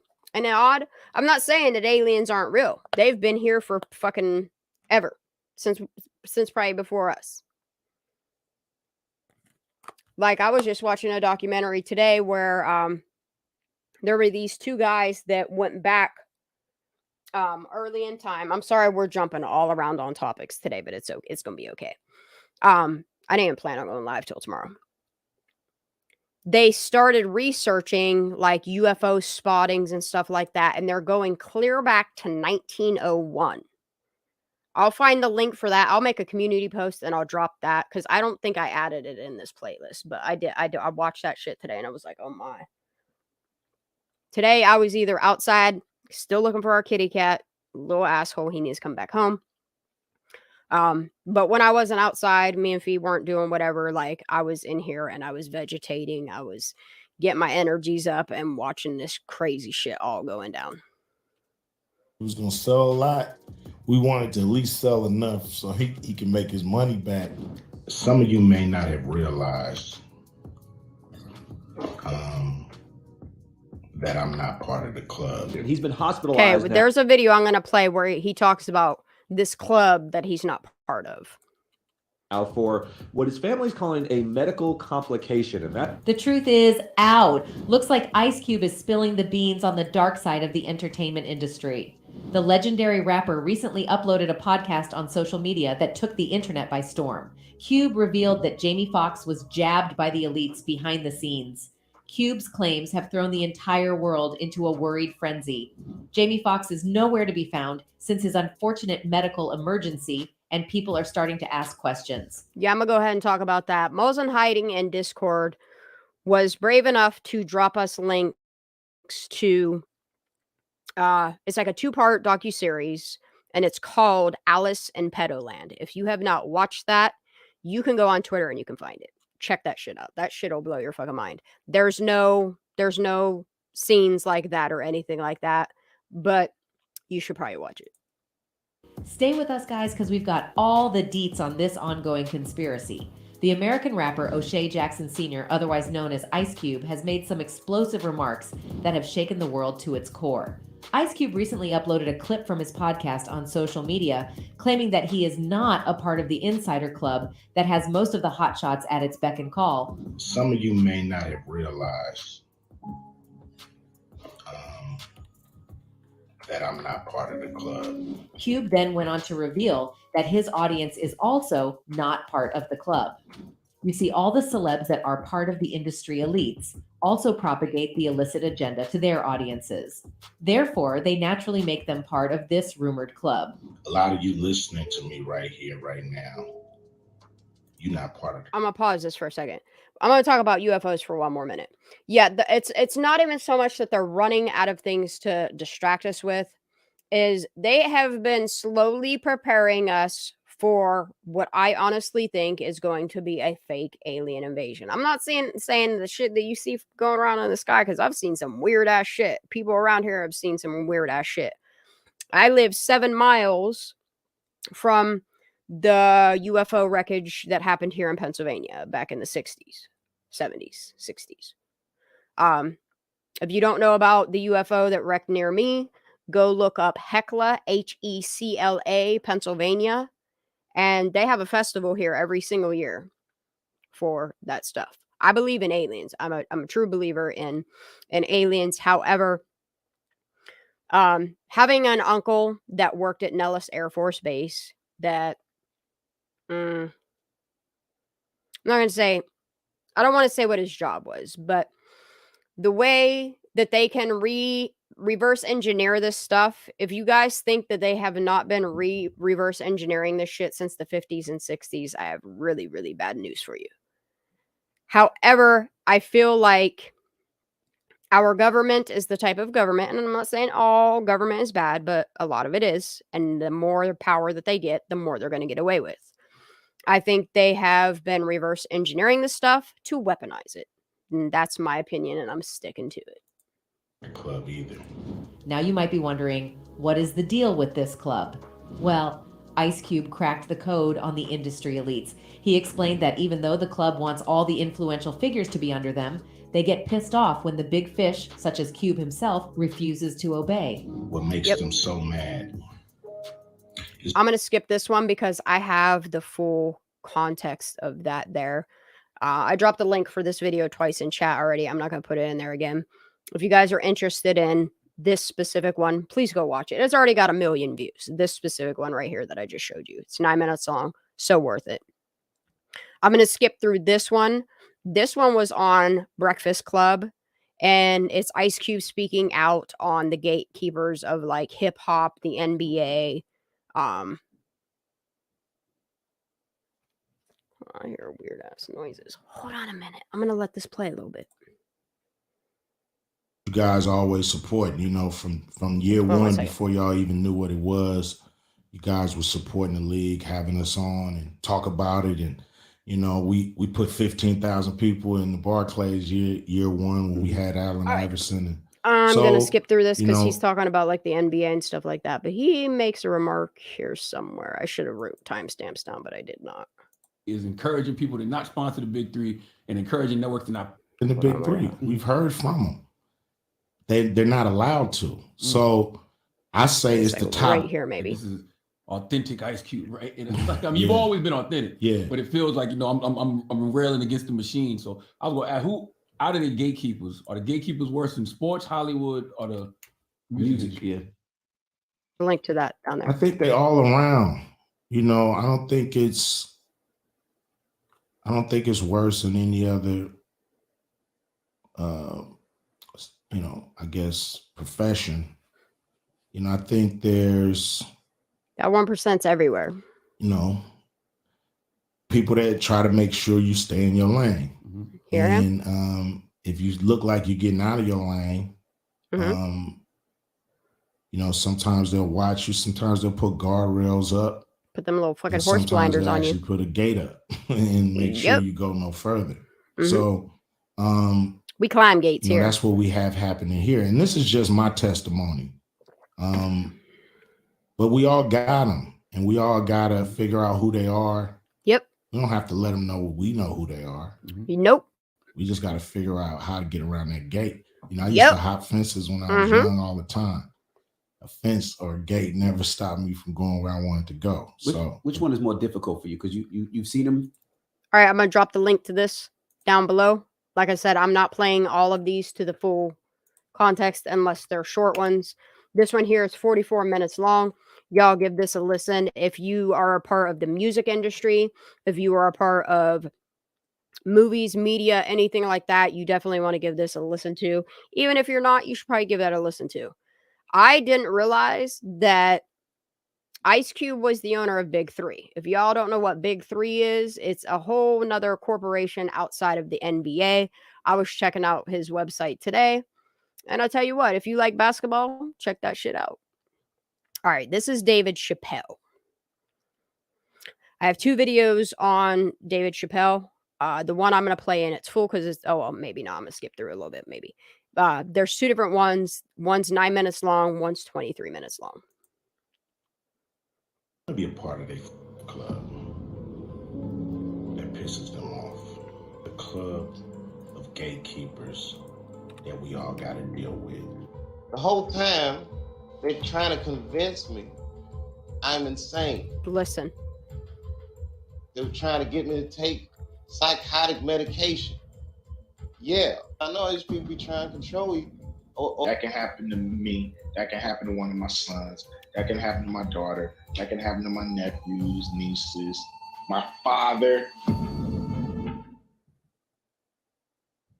For some, Hollywood is the land of endless opportunities, but for others, it's a completely different thing.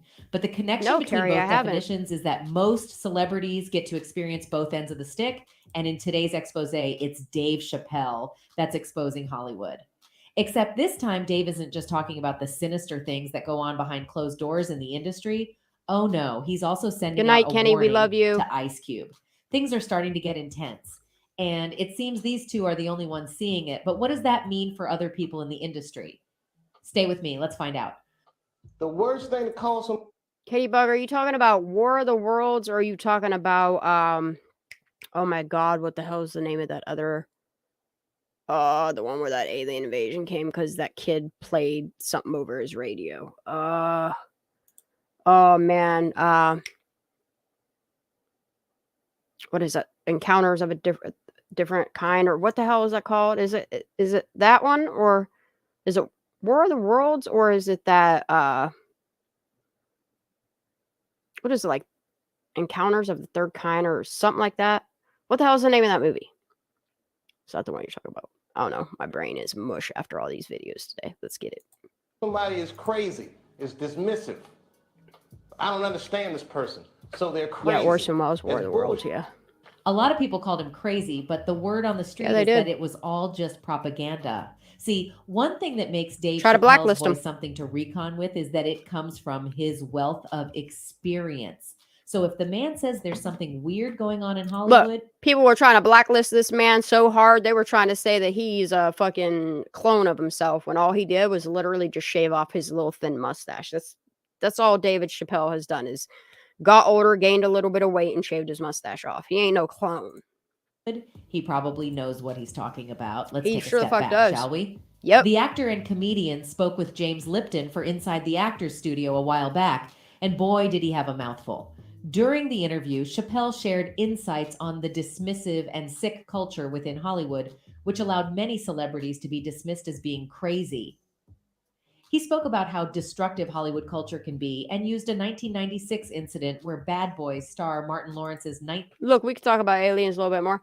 I just watched a documentary the other day about a dude that found this like brown space rock with this weird, it looked like a crop circle on the top of it.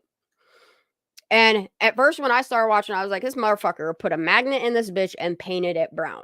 Let me tell you, by the end of it, and the fact that he trusted a company to shave the backside of it and it never changed colors, they never went through layers. And then when they ran it through like a whole bunch of different thingies, I tell you what, I'll find the link to that too. I'll drop y'all. I'll start dropping links in my community posts of stuff that I watch while I'm not live or when I'm just chilling out or whatever. I'll start sharing some shit with y'all. I'll let y'all into what gets my brain going. 1996 ran into the streets of Los Angeles with a loaded gun as an example. In his words, hi Anna, how you doing, honey? This. What is happening in Hollywood that a guy... And look, y'all, I know tonight I'm not talking about Kylie Rodney like I normally would. I am kind of trying to throw her name in the mix of things, but this is the other type of stuff that I get into. Some people call us conspiracy theorists, but I just think these are things that need to be talked about, along with Kylie Rodney and Trinity and Dante and stuff that needs to be talked about. Hi, Rumple. How you doing, baby? That tough will be on the street waving a gun, screaming, "They are trying to kill me." Chappelle said Lawrence made me feel inspired anytime that he was successful, but there was a dark side to his success. He explained that Lawrence had a stroke and almost died while the pair were promoting their movie Blue Streak. After that, Chappelle said Lawrence told him, "I got the back, best Miss sleep G's back. I ever got in my life," as a result of being hospitalized. What's going on? Why is Dave Chappelle going to Africa? Why is Mariah Carey making a $100 deal and then taking her clothes off on TRL? Dude, a weak person. Y'all cannot remember get when Mariah Carey did that? She got that $100 and some million deal, and then like a couple weeks later, got fucking naked on Total Request Live. Y'all remember that stunt she pulled? You got Britney Spears that went crazy. You have a lot of actors, actresses, and musicians that go crazy, but it's really like the power of the elitists that are getting to them. to sit here and talk to you. Ain't no weak people talking to you. Dave went on to question everything he's experienced in Hollywood throughout his career and also touched on why people thought he was crazy in the first place. You see, back in 2005, Dave blessings, Chappelle stunned babe. fans and the entertainment I hope industry you're when he okay. abruptly left the production of the insanely popular Chappelle show and took a trip to South Africa. He said that he was unhappy with the direction the show had taken and expressed his need for time to reflect on the tremendous stress Hi, of being in the Chaos. limelight. How you doing, honey? Chappelle's decision to quit the show meant walking away from his $50 Oh, it goes contract way with back, Comedy Miss G. Central. Tabloids at the time speculated that Chappelle's exit was driven by drug addiction or mental health problems. Can't believe someone did that to me. However, a while after, Dave was back in the spotlight and revealed what actually led to his exit from the show, and boy, did it shock everyone. Keep us think I made update a going lot of crazy, money for please. Chappelle's I'll send prayers out for When you. I left that Some show, healing good vibes. I never We love got you. paid. According to Dave, Hollywood is simply a monster whose goal is to repeatedly take till there's nothing left. And that was what led to him exiting. It was While we're talking about not good health, while you all say your prayers, whatever positive vibes you put out in this world, can you all take some time to add our Lala into your prayers just to get her healing? Her lupus has been flaring up. She having problems with her kidneys. Just keep her in your thoughts and prayers, please. was reportedly so bad that the actor and comedian couldn't even get a single dime from the producers. And it seems this particular monster that Dave has been trying to expose is who he's now warning Ice Cube about. Because although Dave managed to scale through his series of exposés about Hollywood, he still suffered from revealing some of their secrets. And from the looks of things, it seems Ice Cube might also be threading that path. And who better to warn him than an over 3-decade industry veteran? Yeah, that's what I thought Yeah, too. it was. For those Yeah, who may it not was. know, Ice Cube is currently on a mission Yeah, to it was. expose Hollywood. Yeah, it 3 was. days ago, Ice Cube revealed that he is not part of the elite Hollywood club that so many others apparently are. Didn't stop there. He also aired some grievances about the challenges he says he faces because of it. You may not have realized that I'm not part of the club. The rapper posted an ominous video Sunday where he's talking directly to the camera. And the dude goes on this long rant about being... Look, I found like 11 videos that Ice Cube literally has been doing a podcast tour where he is exposing so much bullshit. If y'all ain't aware that Ice Cube is going around doing a podcast tour, go check it out. He does it with like Bill Maher. He does one with what's that Rogan dude's name? Just various people like going all over and talking about the music industry, Hollywood, like all kinds of shit. What's up, Jazz? How you doing, babe? On the outs with the elites and gatekeepers in showbiz and Yeah, sports. a lot of At least that's gatekeepers. what it sounds like he's referring to. Some of you may not have realized that I'm not part Some of y'all may not have realized, but there's gatekeepers on YouTube. They come in a form of dictators and all kinds of weird shit.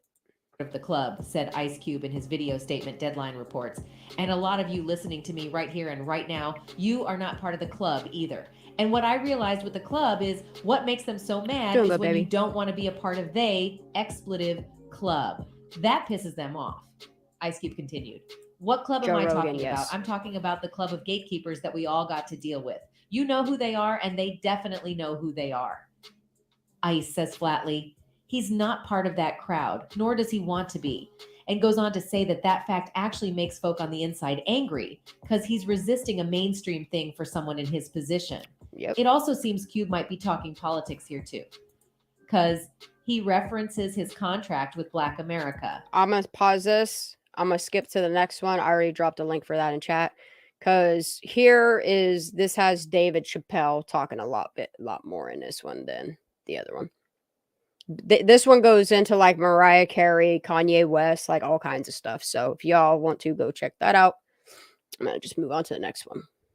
Expressing his bewilderment at the alarming... I got 20 more videos I want to share with y'all, but I don't think I'm going to be able to get through them all tonight. So maybe I'll do like a gaming live at some point tomorrow and we'll just watch them while I game or something like that.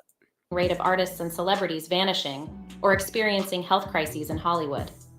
What is happening in Hollywood that a guy that tough will be on the street waving a gun, screaming they are trying to kill him? I started this way long ago, or way too far in. All right, I'm going to drop the link to this video before we get into this. I'm going to let this play. I'm going to go take a potty break real quick. I'll be right back. You're not supposed to do this in my business. That's loud as fuck. I'm up here doing something that nobody else's business has the balls to do. I'm telling you something that you need to know. Because this fucking industry is a monster. It is. It's the same monster that these Me Too bitches was trying to tell you about. Yep. Puff Daddy. Just listen, y'all. I'll be right back. Yeah. Of deception. You stood next to Biggie. You put hot on him. That's the next to the fight you want, right? You stood next to Mace. Stood next to Ja. Look, Puffy might be the destination for anybody going nowhere. He must be the luckiest motherfucker because it seems like everybody that worked at Uptown Records from the very beginning. Once upon a time, in the land of commencement speeches and hidden family secrets, Sean Combs took the stage at Howard University. But little did the audience know that he was about to unveil a tale that would make their jaws drop like a mic in a rap battle. You see, Sean's mama, Janice, had been spinning a yarn about his father's demise. She claimed that Melvin Combs, may he rest in peace, had met his tragic end in a car accident. But Sean's curiosity ignited like a flame on a hot track, leading him on a quest for the truth. Armed with determination and a library card, he ventured into Founder's Library, ready to unravel the mystery. Hours turned into a day as Sean dove into the depths of history, sifting through ancient scrolls of microfiche like a treasure-hunting scholar. And lo and behold, the Amsterdam News whispered a secret into his ear. It revealed that his dear old dad, with ties to the notorious drug dealer Frank Lucas, had not perished in a mere accident. No, no. Fate had dealt him a much darker hand. He had been Oh, girl, you have meningitis? Or did you say Megan and... Wait, are you serious or what's going... Are you okay? Or did you say you got Meganinitis? You talking about meningitis? Because I thought you were talking about Megan for a minute. Oh, Megan disease. I don't know. I'm not sure if you're... I know. I thought she said Meganitis. I did. I'm not trying to laugh at nobody, but... Do you mean meningitis? Sorry, Rando got me laughing now too. I don't know. I don't know if she's being serious. I don't know if she got the MC Ultra or if she really got meningitis. Meningitis is for serious. It could go either which way. I'm sorry. I shouldn't have made a joke. I did though. Can't take it back now. Might as well be accountable for it. It rots the brain, Meganitis. Dude, I can't. That's it. We're going back to this. Slain in a wicked drug deal gone bad. Now you'd think this revelation would make Sean shy away from the treacherous path his father had walked. But life has a funny way of twisting fate, my friends. For as Sean strutted through the wild world of Hollywood, he donned a cloak of ruthlessness, determined not to be a pawn in anyone's game. And comedian Dave Chappelle has been there to witness it all. I decided to embrace the entrepreneurship of my father, but in an honest way, in a legal way, by earning, scraping, working harder, believing in myself, and most importantly, making the most of the blessings that God blessed me with, Combs said in the commencement address. Is that right? No, it's not. So what?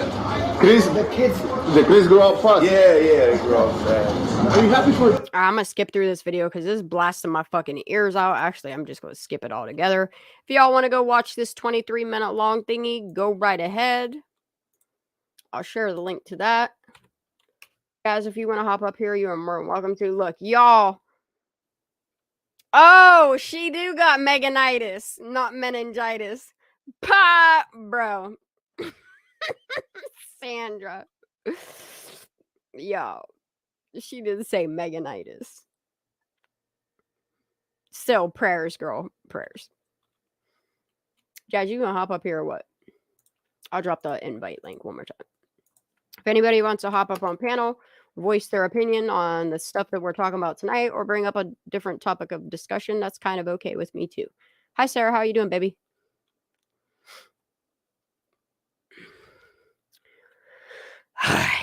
All right. So I'm going to skip the Cat Williams, Kevin Hart thingy. Y'all could go find that. That is also found. That is found on This Happened. I'll just drop the link for that.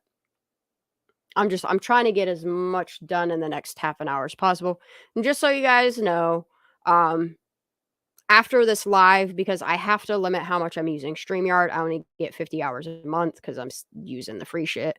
After I end this live tonight, I'm gonna play some Call of Duty and just bullshit with y'all. If you just guys want to come in, chat, and bullshit while I game, that's totally fine. If not, that's fine too. Maybe if I don't get through all these, maybe I'll play some of these while I game. Who knows? I'm trying to share this shit. All right, let me share this link to the one I'm going to skip.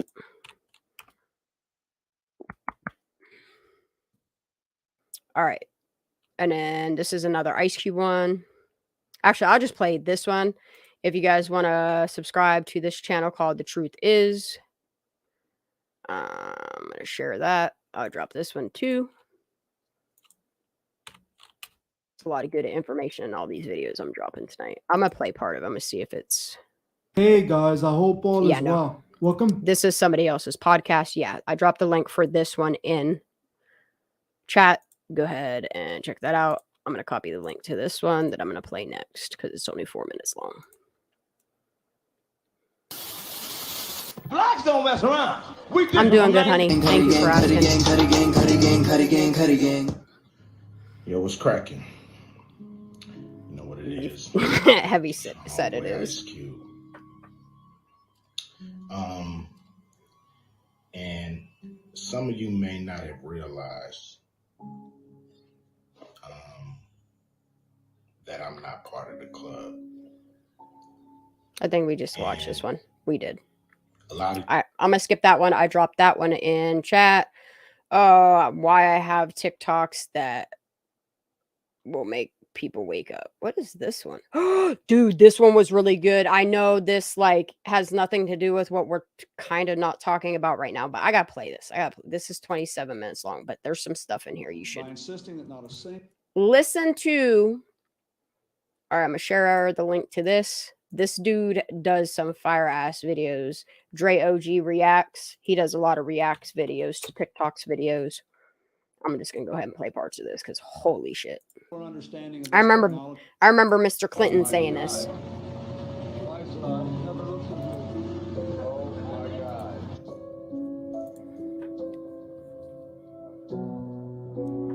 First time I saw this deep thingy, this shit had me fucked up for a minute. Yo. Yep. Fish gills or something weird. I don't believe the fish gills thingy. But what Bill Clinton says right here. Hold up. Let me play this shit right here.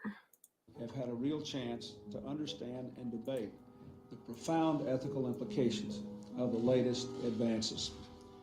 As we gain a fuller understanding of this technology, we must proceed not just with caution, but also with a conscience. Welcome back to the coolest channel on he's YouTube. yelling at me. Look, man, we got a crazy lineup. Dude, just play his part. May support, fund of human beings. Effective immediately, no federal agency may support. Damn it, come on. Why is it? Hold on. Never anybody Here we go. Sorry.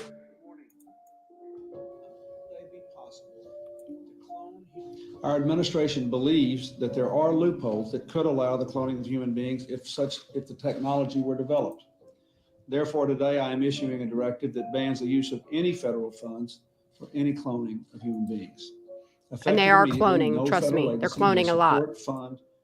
Don't eat the lab-grown meat. That's all I can say. A great deal of research and activity in this area is supported by private funds.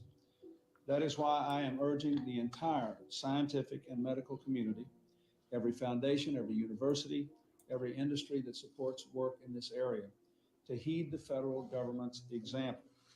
I'm asking for a voluntary moratorium. Where's this one video part at? Human beings until our Bioethics Advisory Commission I don't know. I'm not playing any more of this. This is getting off topic. Chance to understand and debate. All right, let's get this. If you want to take a look at this, Dave. Look, this video right here, this dude left me shook watching this today. All right, let's get it. David Zaslav from Warner Brothers, the last 5 years has made $498 million. Ari Emanuel, $346 million. Riker, $195 million. Who said we're going to keep this thing going until people start losing their houses and their apartments?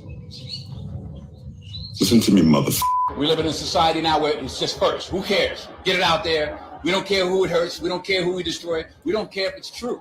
Just say it. Well, it's to keep a construct, to keep things working the way they are. Keep certain people relegated to the bottom of the pyramid. Yep. That's why the gatekeepers. To people outside the industry, the conflict happening between Hollywood executives, the actors, and the writers is basically about payments. But it seems like this battle is much deeper than just how much each person is getting paid. As messed up as it is that industry executives have been raking in millions for years while the actors and writers have been relegated to crumbs, the worst part is the level of depravities that they use this money for. See, according to rumors in the reports, one of the major contributing factors to the conflict happening now is that the writers and actors are done keeping quiet about the things they've seen behind the scenes. No honor in silence. As you'd expect, the executives themselves, too, aren't exactly going to fold their arms and get outed, and therein lies the dilemma the entire industry is currently caught up in. Now, it appears a couple of people from the top ranks have started lending their voices to the fight, possibly tipping the scale. This story just went from regular to outrageous, so if I were you, I'd stay tuned. That families starve so loud while you're making $27 million a year for creating nothing. Yep. Over the years, we've seen time and time He's again talking about the higher owner ups of in Hollywood Disney. Have basically removed Universal. every form of obstacle in the path to them achieving their goals. Sometimes these obstacles are people, as in the writers and actors currently on strike, or in some other cases, those obstacles are movies that expose crazy them. as hell, huh? But let's talk about the movie aspect first. Except you've been living in exile, there's no way you haven't heard about what's been said to have happened to Mel Gibson and the movie he's been promoting over the past few weeks. Well, if Molly, the best advice I could give to you is do not get that poke. Don't do it. Don't do it. It's not worth it. If you are living under a rock, the story is that Gibson is currently going through a difficult situation with the movers and shakers of Hollywood, as it appears the actor is damn near being blacklisted for trying to expose them. Oh no, Mel hasn't been talking about them at all. The only thing he's been doing is telling people to watch Sound of Freedom. Go watch because it. It allegedly exposes some of the things that these very executives seem to have been getting up to when no one's looking. For those who may not be aware, Sound of Freedom is based on the real story of Tim Ballard. We're looking a now. Former U.S. Department for Homeland Security agent who conducts sting operations to rescue young children. In this case, a young boy and his sister from depraved criminals in Colombia. According to a description of the movie from Angel Studios, Ballard's relentless I knew for years that there was a trafficking problem, but I was blinded by my own media that I didn't realize that it was happening at such an alarming rate in America. It wasn't until Kylie Rodney's case had happened that I took a deeper look at the reality. And then having Sound of Freedom come out, it changes you. And I can't not talk about this shit. Pursuit of justice exposes the dark underbelly of this global Listen crime, to Jenny. leaving an indelible impact on the fight for freedom. While you'd expect a movie like this to be embraced by the executives and everyone in the... I'm not going to say the name of it, but yeah, after I got the stick poke, I got my second booster shot.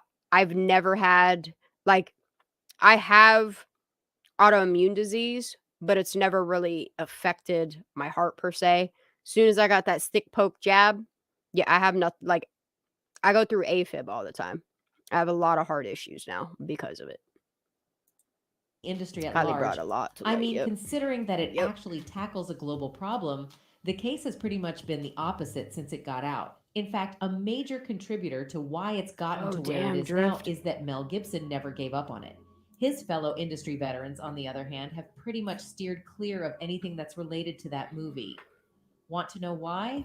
Well, If recent news is anything to go by, it's basically because of the caliber of people that don't want the public to know what they get up to behind closed doors. It's It fucking seems gross. These are the very same people that have kept writers and actors alike in a professional standstill. However, what confirmed that forces were preventing The Sound of Freedom from going mainstream is that after the movie had It's a wrapped must-see up movie. production, Must-see. there were claims that almost every single cinema turned it down. I know what you're thinking. Who needs the Again, for anybody coming late to the party, if you go to Angel's website, there are thousands of free tickets available on his website right now. You just go there. There's a little pay it forward thingy there. Click on free ticket, and you can print out your own free ticket right there. Right there. Thousands of them. Please go watch this movie if you haven't. cinema when you have streaming services, right? Well, If you're not a movie theater person, Twitter, X, whatever we're calling it, we'll have it out next week. the claim is also that even they weren't so keen on making the movie their website poster.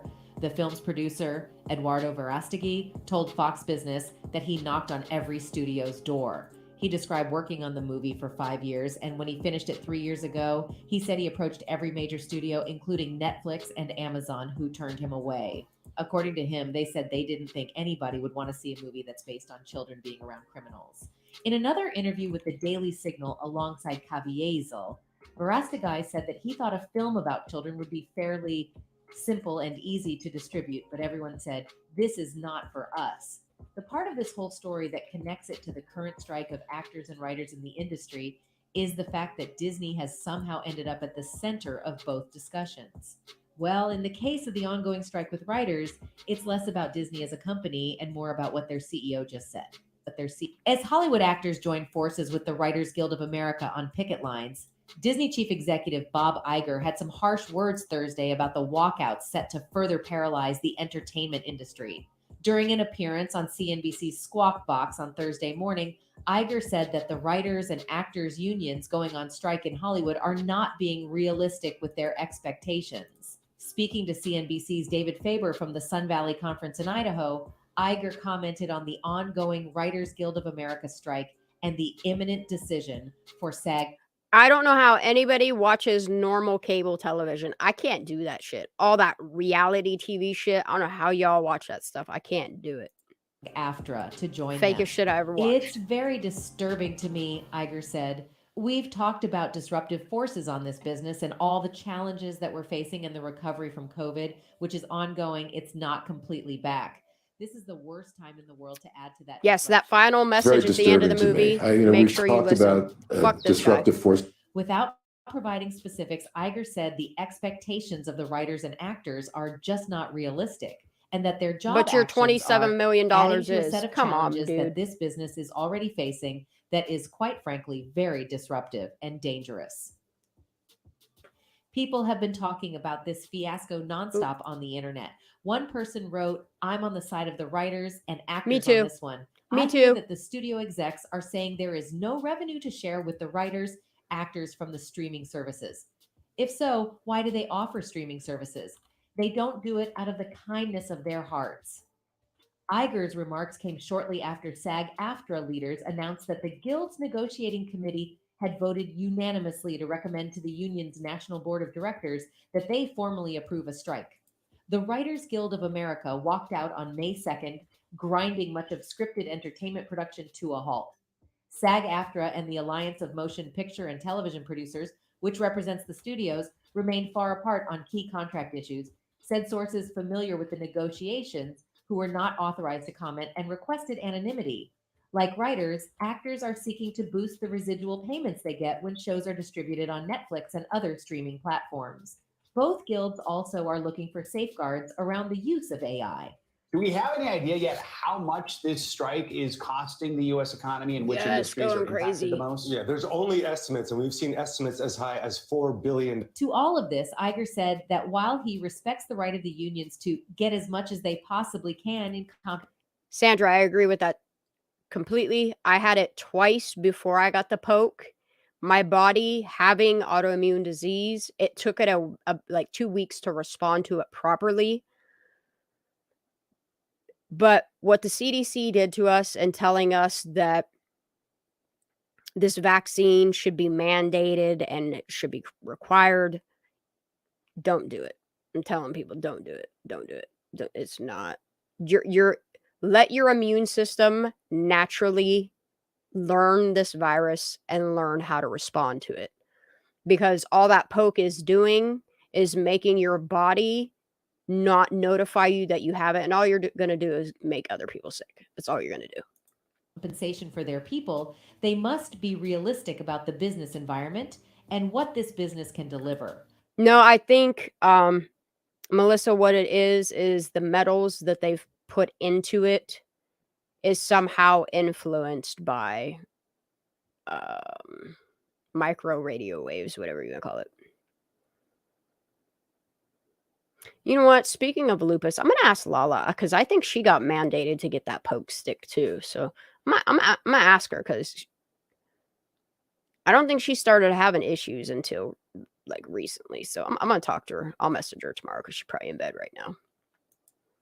Iger continued, it will have a very, very damaging effect on the whole business. And unfortunately, there's huge collateral damage in the industry to people who are supportive services. And I could go on and on. It will affect the I hope it affects the economy of different regions, even because of the sheer size of the business. It's a shame. It is really a shame. Expectation that they have that is just not Fuck realistic. you, my guy. And they are adding to a set of challenges that this business is already facing that is quite as conflicting as it may seem. Yeah, Outdoorsy Life, if you don't have a way to contact Lala, you can always email her at heavensluck07 at, I think it's Yahoo. Let me double check that and I will let you know. If not, reach out to her. And yeah, I get linked up with her to talk about lupus because she been going through it. She been really going through it lately. Some people actually agreed with Igar's point of view and they weren't quiet. One of them said, I'm sure there are a lot of people who would live to take your job as writers and actors. What a privileged position you all have. You should be embarrassed. So many people in the world are working there. And that's the thing with the whole mandating it and it being a crime against humanity. The fact that they're putting all these distractions out in the media, taking your focus away from things that we should be so fucking infuriated about. So infuriated about. A dollar off just to survive month to month. Your jobs aren't even necessary. Talk about tough love. Anyway, Iger's comments came the day after it was announced that he will remain the CEO of Walt Disney Company through 2026 instead of stepping down at the end of next year as originally planned. To put this into perspective, let me give you a rundown of just how much money he's made in that deal. $27 million. Iger's total pay package was $15 million, though Chapek, who was paid $24.5 million, was at the helm for the majority of last year. This motherfucker is getting paid $27 million for doing nothing. For nothing. He's doing nothing. And he's telling all these people that they should starve, that they should have a cold winter, a terrible Christmas. Like, this is the shit he's telling these writers. Fuck this guy. Anyway, I'm gonna move on to the next topic. Celebrity actually called him out after word got out about Iger's statements. Graphene. That's right. Ron Perlman is certainly fired up in support of his fellow union members and is. That's what's in that stick poke. If you don't know what graphene is, go research it. There is a YouTuber that I follow, JW. I will make a community post with his YouTube channel as well. If y'all don't understand what graphene under certain waves, what it does to your system. Potentially coming for Disney CEO Bob Iger. The families. Look, and even if you don't get that stick poke, Miss Ladies out there that use things like sanitary napkins, get away from those. There's graphene in the paper of it. Starve while you're making $27 million a year for creating nothing. For doing nothing. Be careful, mother. The 1987 Beauty and the Beast TV star's comment appears to be in response to alleged comments made by a studio executive close to the AMPTP. According to Deadline, an insider close to situation said, the endgame is to... After I got that stick poke, two things happened to me. I developed nerve damage out of the blue and heart problems. Allow things to drag on until union members start losing their apartments and losing their houses. Perlman began his statement in the video that has been shared on Twitter saying, "The one thing before I get off this, the mother asterisk Keeker who said we're going to keep this thing going until people start losing their houses and their apartments." Listen to Jenny. As Perlman continued, it appeared he was referencing Iger, who has made headlines in the past for his $27 million annual salary. He continued saying, "There's a lot of ways to lose your house. This dude's a you piece wish of that on shit. people, you wish that their families starve while you're making 27 asterisk king Fucking, $million I'll a say year it for you. creating 27 nothing." fucking million Later down the dollars line, it was for revealed creating that nothing. Perlman wasn't the only celebrity to call Just out for the being a insensitivity CEO. of these top players in the industry. Another actor, Gilmore Girls and Guardians of the Galaxy star Sean Gunn, blasted Iger during an interview from the picket line over the weekend. It sure does. He was responding to Iger's recent comments that the strike's potential effect on the economy is really a shame. In Gunn's exact words, "I think when White Bob pine Iger talks tea? about Okay, what a that's cool. shame it That's is, good to know. he needs to remember that in the 1980s, Look, y'all, I love that this video is playing about something totally different than what we're talking about in chat. Absolutely love it. I love that our squirrels all get along. CEOs like him made 30 times more than what the lowest worker was making. Talks about what a shame it is. He needs to remember that in 1980, CEOs like Melissa. him made 30 times what their lowest worker was making. Gunn confined saying, Yes, graphene. Maybe you should take a look at yourself Yeah, in the look at- mirror look- and ask look into yourself, graphene. why is that? And not only Or a why matter of is fact, that, while is this it video okay? plays, Is it I will look up morally the video okay? that I want you Is to it watch. ethically okay that you make much more than your lowest worker? This whole thing with Disney's CEO and the workers on strike just goes to tell you that these executives in Hollywood couldn't care the least bit about everyone below them in and out of the industry. This is also why they would do anything in their power to destroy whatever challenges their authority. That was seemingly the case with Mel Gibson and his experience with the roadblocks that met him while he was promoting Sound of Freedom. Now, while the bulk of the roadblocks have largely been the joint work of Hollywood as a whole, Disney had a pretty big part in how things went down. Although the hit movie has already made its budget back at the box office, it looks like Sound of Freedom nearly didn't get released because of Disney. The history behind Sound of Freedom goes back several years. Let In me check fact, my the history. film initially wrapped production in 2018. The producers made a deal for the film to then be released by 20th Century Fox in 2019. Of course, Disney acquired Fox not long after, and the film was shelved as a result. That simple act from Disney's executives almost ruined many lives that had put effort into creating that film. And this wasn't even close to the first case of Hollywood executives. All right, since everybody is talking about the same one thing in chat, I'm going to switch over. I'm going to drop the link to this if anybody wants to finish watching this. And I'm going to play y'all a video on graphene. This video isn't monetized just like most of my lives, so I'm not worried about it. YouTube's probably not going to like this though. All right, let's watch this video. Anybody that pays attention to CERN knows anything about graphene. Some people think this dude's off his rocker. I think he has a lot to say. JW is a smart fucking man. That's one thing I will say. I'm going to drop JW TV's link in the chat. And I'm going to play this video. And then I'm going to hop off here because I got 8 minutes to get my point across about graphene. How CERN just came out and admitted their accelerator is going to be accelerating the technology, and basically kaboom, they're able to modulate you, hit you, and in real time do some different things. Yes, for anybody that doesn't know, CERN has gotten bigger. I don't know if you're aware of that. So I'm just gonna skip forward on this and you just listen to this lady talking. She weirded me out the first time I heard this. Thank you very much. It's really a pleasure to. What up, hear Erin? about the How you doing, babe? developments that are happening at CERN and in collaborating institutes that are linked to medical applications. So now imagine what happens when such a basic science lab goes out to the doctor's office. So instead of bringing the patient to the lab, we have to think of how to bring the lab or bring the technology to the patient. And I'll try to walk you through a few examples, which are I'll turn sorted it up a in little the bit. order of maturity, how close to the patient technology is.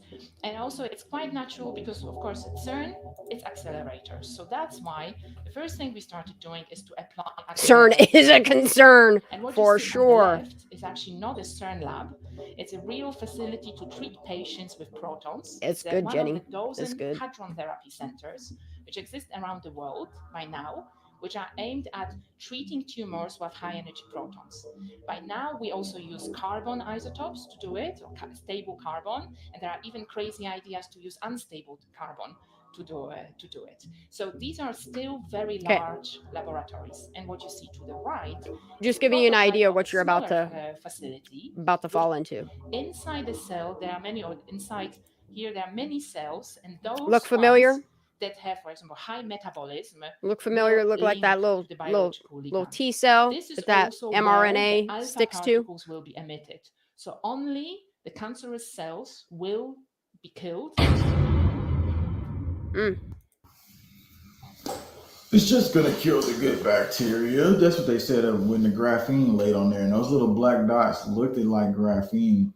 And CERN is itself. Look at it here. It says Pragraph and CERN partnered to test new graphene Hall sensor, and they're talking about they're doing it for magnetic measurements. And why do they need to do it for magnetic measurements? I mean, you can look at this video here on screen. CERN has the largest magnetic accelerating particle, whatever machine you want to call. So if they want to put that in action, in process. So for anybody that doesn't know what graphene is, if you ever watch those videos where what he's showing right here, they're videos where people take liquid graphene and take a magnet and get it to do the little spiky dance things. That's graphene. They put it in a lot of shit, and most people don't realize. Like I'm telling you, ladies, if you use sanitary thingies, sanitary pads, get away from them. You got to ask the question. So what do you really want to do that for? And then they're telling us they can hit us with therapies from far distances. Now, okay, we need to bring it to you. Let's bring the lab to you. So basically, essentially. And that's literally what they're doing with what this technology that they've created now is they're making mobile technologies that they can bring the waves to you. All right, hold on. Let me skip through right here. Genetically engineered magnetoprotein remotely controls brain and behavior. A badass new method uses a magnetized protein to activate brain cells rapidly, reversibly, and non-invasively. That's what this machine is. And so the magnetoprotein you're looking on screen here, this is how they modulate you. This is the model magnetic for the manipulation. Manipulation. She said a K cup. That they want to use graphene for some type of magnetic measurement. Y'all are never gonna let me live that K cup down. I meant Diva cup, but yeah, Diva cups are the way to go. And we know what they're doing with CERN. They're doing all the portal opening and everything else. And you're receiving all this information, you're receiving all this energy. And it was talking about this 6G had this wave, this millimeter wave magnetic absorption technology. I love technology, but I think 6G is going to be a real problem. So moving into it, this is what it looked like when you get manipulated with magneto. This is some badass. Zebra Yep. fish. And every time you see them twitching, they put the magneto 2.0 protein in them, and they start twitching every time they hit them with the magnetic field. So that could be humans, that could be people at that point if they have this magneto, which is genetically modified proteins. Yep. And moving on forward here, it was just like, I'm gonna go back a couple of years, and then I'm gonna come up some years whenever this black goo is showing up on the beach. Because if you drop this stuff in the environment, obviously it's gonna be in the ocean. It's already been proven to be in a fish and all these other creatures. But notice on each news clip, I want to see if you notice on each news clip what they don't mention and what they don't get to. So check out this one right here. County where black goo or something resembling it is found in the Indian River Lagoon. What is it? And is more on the way? Michael, tonight environmental experts are trying to figure out exactly what washed up ashore here on Hutchinson Island over the weekend. A viewer sent us a photo he took on Sunday of what appeared to be a black gooey substance, which is Look, I think they failed to add the extra letters on the end of what 5G is. It's literally 5 gigahertz frequencies that damage your cells. It does. It's cleared away tonight. The water here is still clear, but experts say in the near future it may not stay that way. It's very disgusting.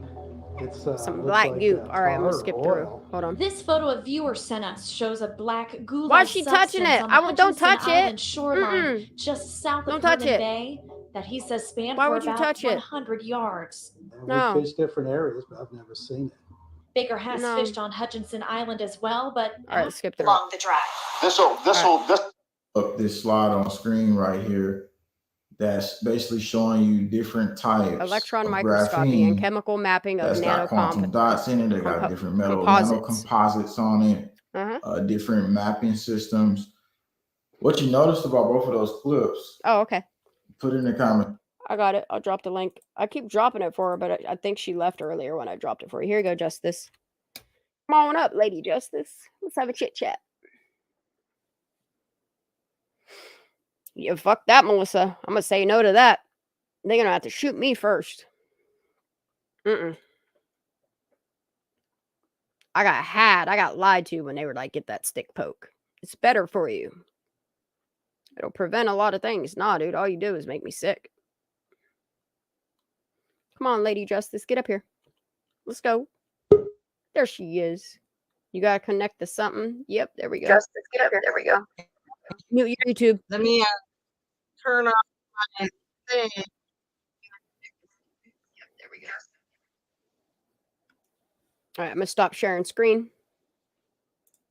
We're just gonna have a little bit of a chit chat. I got it. I'm finally here. How are you Can you doing? hear How me? you like the topic of discussion tonight? I absolutely can. Yeah. Can you hear me?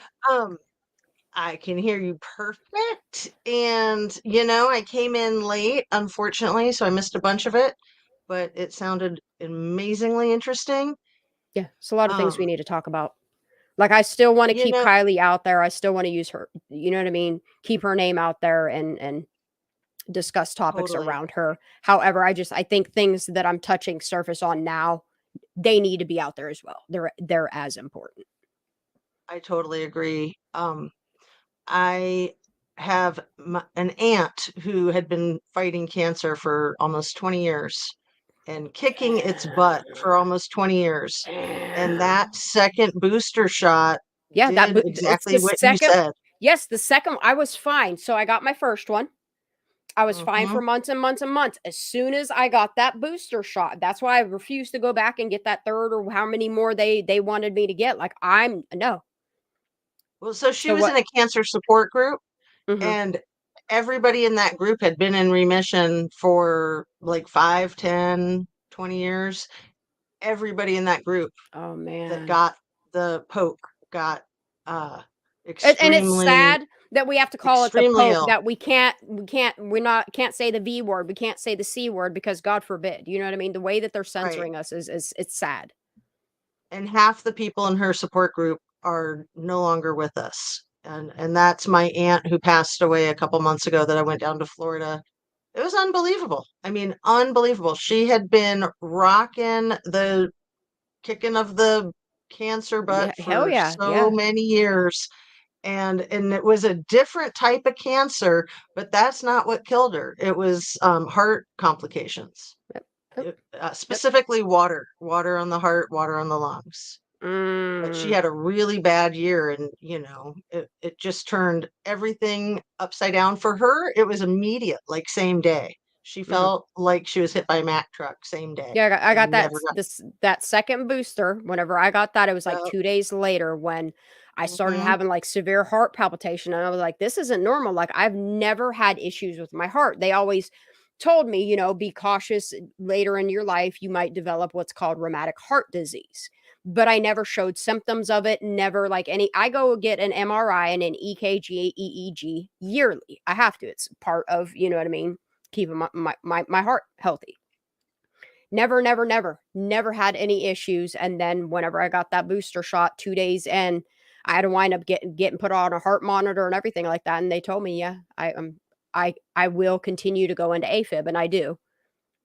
Sometimes I can cough myself. Like, if I cough really hard, I can cough my heart back into a normal rhythm. But it's scary.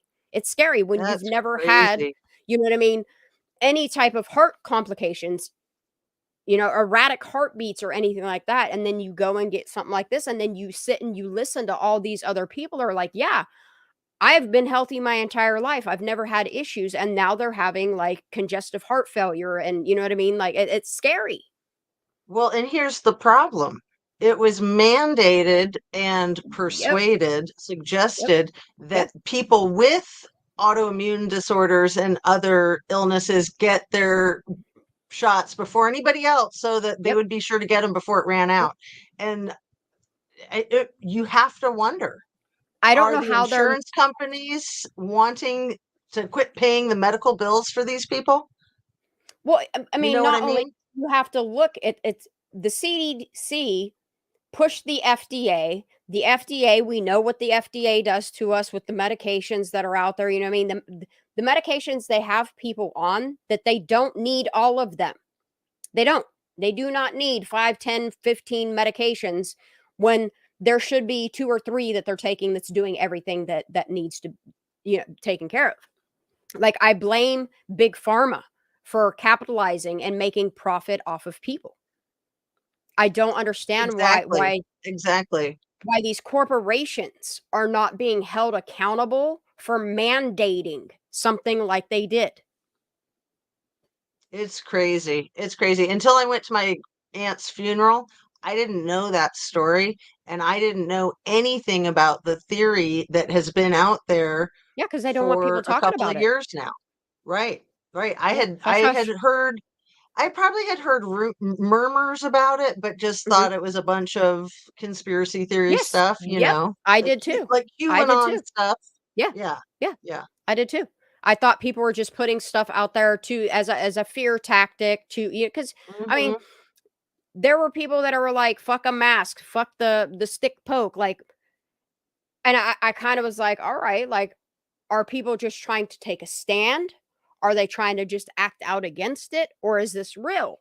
And the more I started looking into it, and the more that I realized, like, these people that have been healthy their entire lives, they're having the same symptoms as me, and the only possible thing that we have in common is the stick poke. And then I look at the stuff we were going over tonight with like Jamie Foxx. I mean, that dude was healthy as a fucking horse.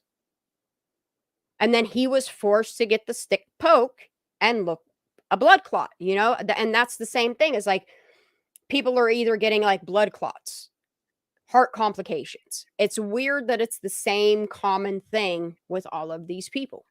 When does big pharma start getting held accountable? They are really the ones in control of our global economy. Yeah, They our really are. system is failing us on so many levels, and most people don't want to take those rose-tinted glasses off to see the reality of the world we live in right now. And me personally, I'm tired of it. I'm tired of remaining silent on issues that we need to be talking about. Right. Well, and I always think of The Fugitive. That was such a great movie. It was so well done. Good movie. And it's pretty much the same theme. The same theme. Absolutely is. What's people saying in chat?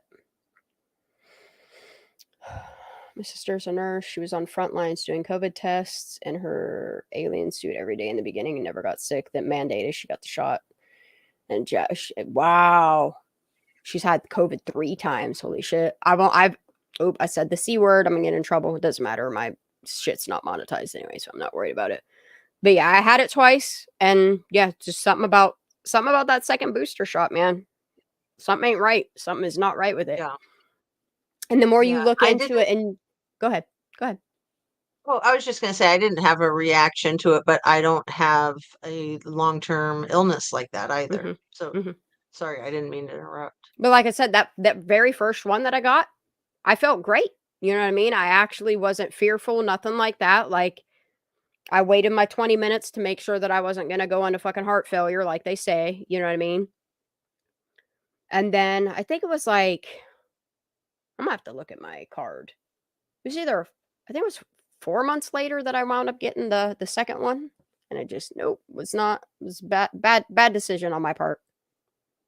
Well, you wanted to do what was better for what we were being told was better Yes. for our entire population. And, I went along with it. I was really nervous about it because I'm always skeptical about new medications or new NutraSweet, new artificial sweeteners.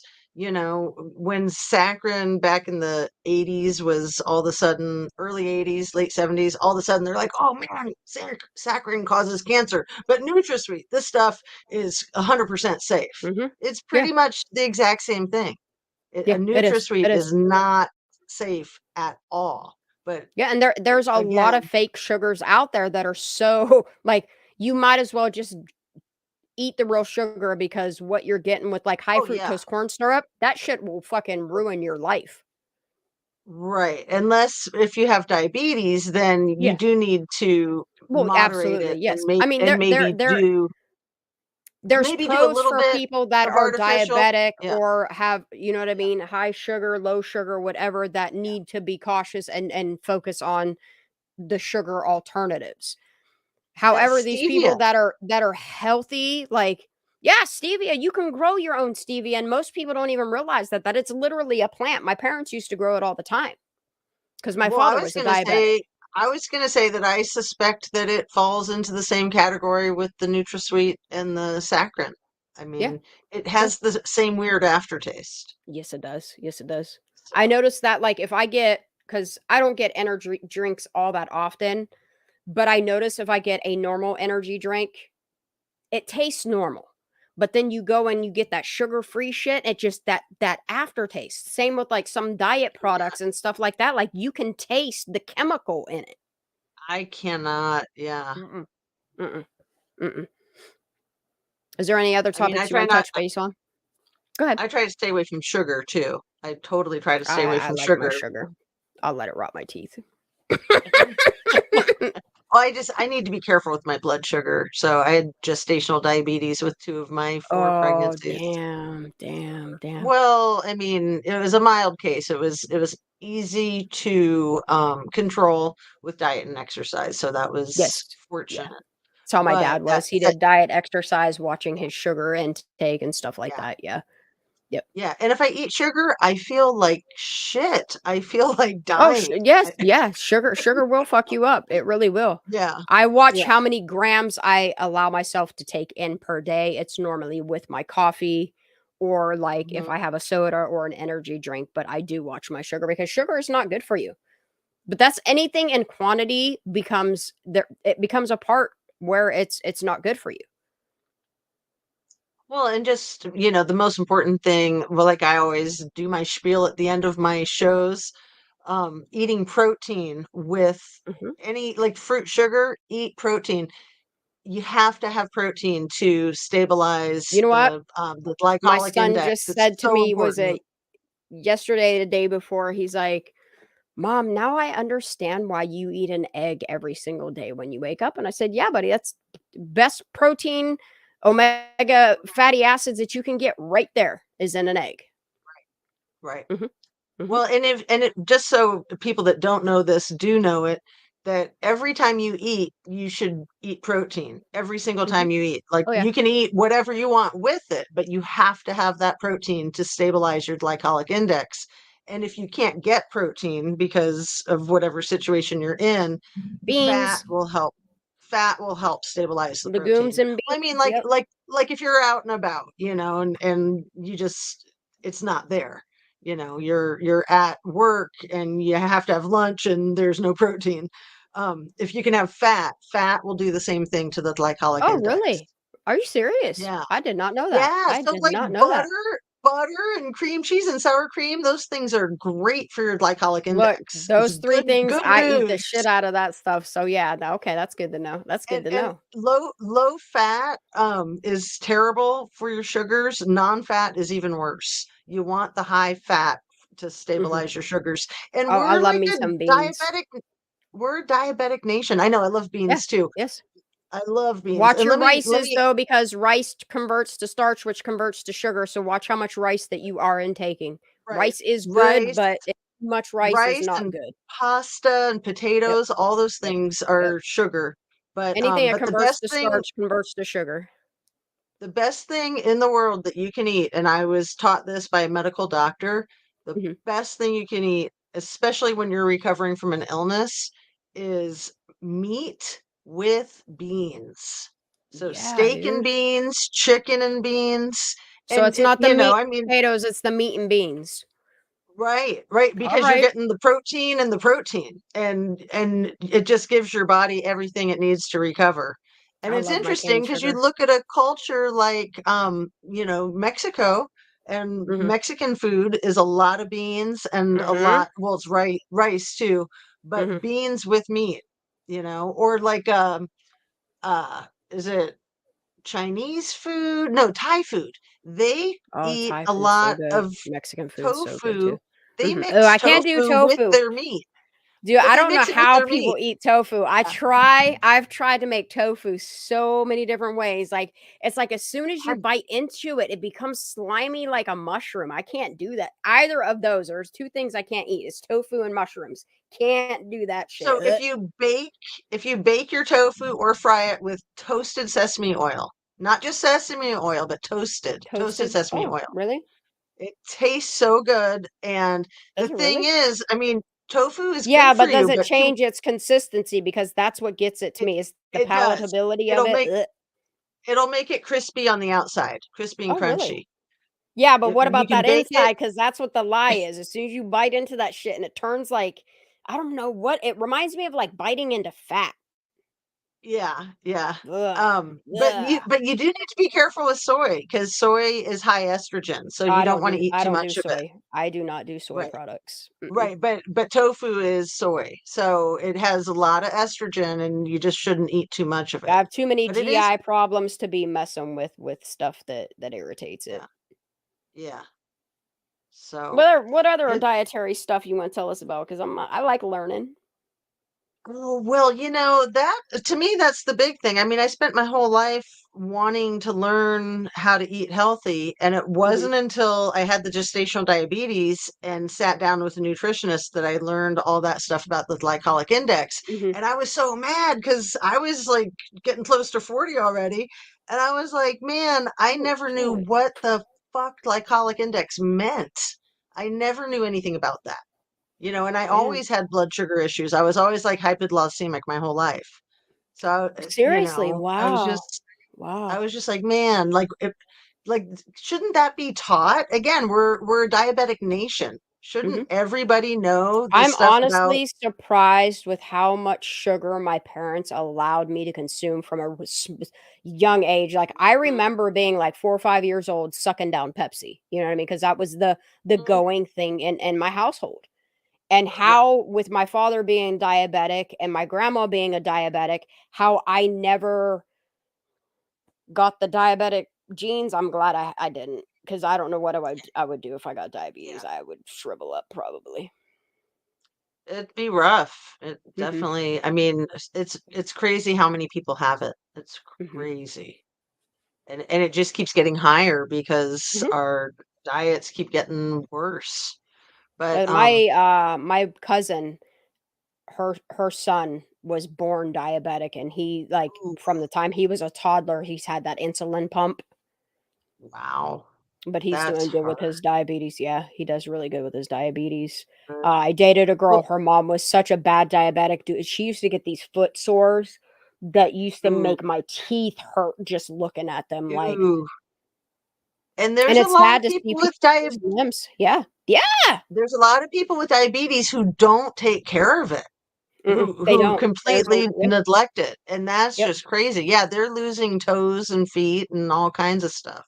I've seen It's people with terrible. top tier health insurance that let their diabetes go when they have the medical means to take care of it. They just don't because they choose dumb things. But yeah, if you have diabetes, please take care of yourself because that shit is no joke. No joke. Well, and it's interesting too how exercise plays into that, because when I had the Exercise is gestational so important. diabetes, I was doing my blood sugar testing religiously. You were supposed to do Mhm. it like I can't remember. It was like first thing when you woke up and when you went to sleep at night, but like before you ate and after you ate. And I did it like by the book, you know, I wanted to make sure I had healthy babies. And it was just amazing. Like, yeah, if I ate the smallest bit of rice or something like that, it was just a really because bad blood sugar converting the reading. starch to sugar. Yep. Right. Even if I ate protein with it, rice was like my enemy. Pasta, rice. And for anybody out there noodles. that's not aware, please exercise daily. Exercise isn't just good for your physical health.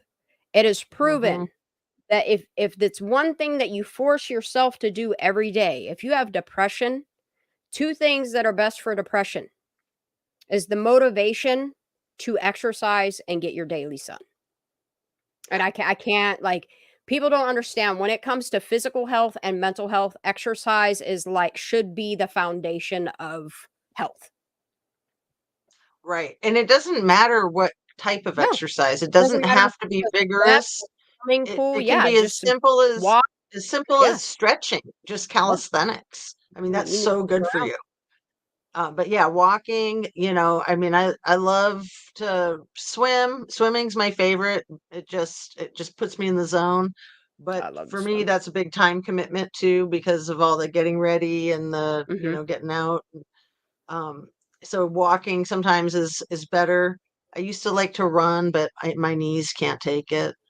Oh, I can't. That's one Biking thing is I great. can't do is do a lot of running because of my knees. But yeah, I'll bike. I'll do stuff like that. Skateboard, roller skate, stuff like that. Yeah. What's so important is to use those different muscles, because even if you're in great shape and you're swimming every day, if you haven't ridden a bike for a year, that's like all different muscles. And same thing if you're riding your bike every day, but you haven't swam for a year, you know, all different muscles. And But the people don't main thing, understand that you can do like elevated type of exercises that take all of that strain off. You can do exercises sitting in a chair. right? Oh yeah, chair yoga is really good for people that have health issues or elderly or people with balance issues. Drift But away. I think something that people don't realize with exercise is you're not just toning your arms and your legs and your abs and, you know, looking nice and feeling better in your clothes. You're literally like toning up your internal organs. And I think that's why things like running, biking, swimming, yoga, I mean, those things really, you can tell your internal organs are getting exercise. You can feel it. Yes, You can feel absolutely. it. Absolutely. That's why, like, And for it's me personally, I love doing long lives, but I realize when I sit a lot and my organs are being smashed down, like, I feel like shit. Yeah. I feel like absolute shit. So I'm trying to get my posture better while I'm sitting here and stuff like that. Like, yeah, sitting for long periods of time. Anybody will tell you it's not good for your body. Get up and every hour, every couple hours, if you have a desk job, get up and move around. Stand up from your at your desk, whatever you have to do. But yeah, don't stay in the sitting posture for very long. It's not good for your body. I love those yoga balls. You know, for a long time, it was real popular for people to use those I as still their have my chairs. yoga ball. I tell you what, just stretching with my yoga ball does wonders for my autoimmune disease and because I have that was it, rheumatoid arthritis. I've had it since I was 17. Wow. And just doing stretches and stuff like that, you would not believe how much. Like that's one thing I tell people when it comes to taking care of yourself. If it's one piece of exercise equipment that I recommend people to get is a yoga ball, because you can do so many different things with a yoga ball. And because it's the only exercise equipment that you can't hang your clothes on. True That's that. my big joke. That's my big joke. I with don't any know. I bet you exercise some equipment. people could throw some stuff on that. I bet. I have my little dog. Maybe you've seen my little dog a couple of times on screen. That little dog will I've jump seen up on it top out of in the the giant garden. yoga ball. I She'll can't stand up on pull top my of the ball yoga out ball. with Nova out. I either have to put her on her pen when I have the yoga ball out, or I have to do it in my bedroom with my door shut, or she will pop that bitch. We've already gone through 3 yoga balls. Now you have a big dog. You have a big dog. She's a beast. She's a beast. Yeah. Well, that's really good for safety too. Dogs are awesome, but especially She for just safety. barks at everything. She's so vocal about everything. Like, she really is. I love her to death. But yeah, she barks at everything. But yeah, she would, if somebody came through this door, yeah, no, they don't have a chance. They don't have a chance. You know, so dogs are so often a part of these cases. Like in the Idaho 4, you got the dog Murphy. With Yep. OJ Simpson, there was the If dog, dogs could Nicole's talk. dog.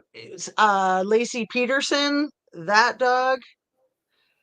I don't think there was a dog at the lodge in the Kylie Rodney case, and for all we know, whatever happened at the lodge, and that dog I have might know what no happened. idea. I have no idea where it happened, what because Right. like, and that's why people are like, why don't you just leave her case alone? Because there's no closure to it. They never, as law enforcement, should have made sure that all of the information that they just threw out there, that all of the ends of it were tied up, that you actually gave the information of how you came up with it was an accidental drowning with no water in her lungs. Like, I have so many problems with Kylie's case and why I can't, like, when they release this CHP report, I hope it makes a lot of sense. I hope it doesn't pose a lot more questions.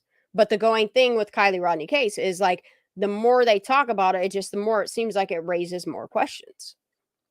If my battery dies, I'll have to get my cord, but I don't want to get up and get it. So it's okay. When your battery dies, I'll end my live because I'm gonna hop off here soon anyway and play okay. some video games before Well, I go. and I'm really glad to talk about the Kylie Rodney case for a moment, if I may.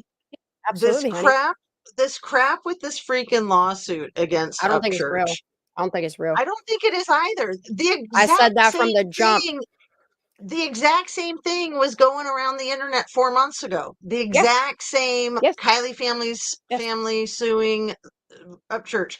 I don't think it's real either. We will see. We could be wrong. But no, whether like the reason why I don't not think we're wrong, okay, is let's say that they started this back in February. Ryan Upchurch or his attorney, lawyer, should have received something to notify them before they ever put it up on a public website for sale to look at. Right. No, I agree. I do not think it's real. Like, I'm just saying, I could be wrong, but I think it's crap. But even if it's real, what is complete crap is nobody's fucking talking about Kylie. They're just like, oh, the family this, oh, this is so hard for the family. Yeah, losing your child is hard for the family. Why is that not a topic? I don't see why they're not me. not suing for answers, why they're not suing this Sammy Smith, why they're not suing law enforcement for this fucking botched ass everything they did. Like, you're going after the one person that put $100,000 out there, that offered a Hellcat for your daughter, and this is how you're going to go after him. Is I don't after okay. So when it first dropped, that people were downloading it and offering up the PDF of the download or whatever, the way that it played out, I have so many issues with, okay? So when they first released it, there was no judge listed on it, no case number, and just the way that it runs through numbers, I have a problem with that. I have never seen a court document look like that. Like the last lawsuit that I was in whenever the dog mauled me, like, I just, nothing in comparison in that lawsuit that I had to what is written there looks professional by any means. There's nothing professional about it. For fuck's sakes, like, they didn't even spell Kylie's name right. Every time they spelled Kylie's name in this document, it was spelled wrong.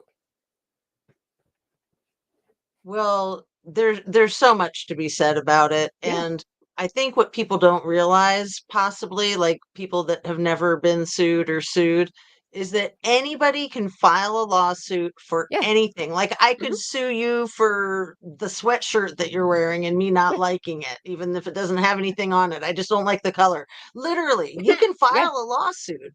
You can pay an attorney a couple $100 an hour. They'll type it up for you. And the judge will throw it out. If it's a bullshit, flimsy lawsuit, they will throw it out. You know, that's the whole thing with dismissing cases. Even if they're not that weak, they still can get dismissed. But anybody can sue anybody for anything. But will it hold up in court? Come on. Absolutely. That's the question, is will it hold in court? I don't think even this if it is crap would hold up at all. Not at no, all. and that's the thing, is like, I don't think what they realize is if this is real, all of the names listed in that all of the information that's listed in that is going to have to be pulled to the forefront. And like I was just saying earlier today in Muse News Live, like part of me hopes that the lawsuit is real because Ryan would completely expose everything in the Kylie Rodney case. However, seeing how many lawsuits this man's already been through, the shit he's going through with his own family, like, leave the man alone. That's my opinion. He offered up $100,000 on a fucking Hellcat, and you guys are worried about him saying Kylie Rodney's not real.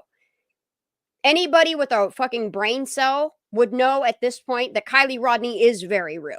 So I don't understand what the dispute is, you know? Right. Well, and when he said it, he thought that. He did. He's explained it. And that's the thing. He's explained why he thought it.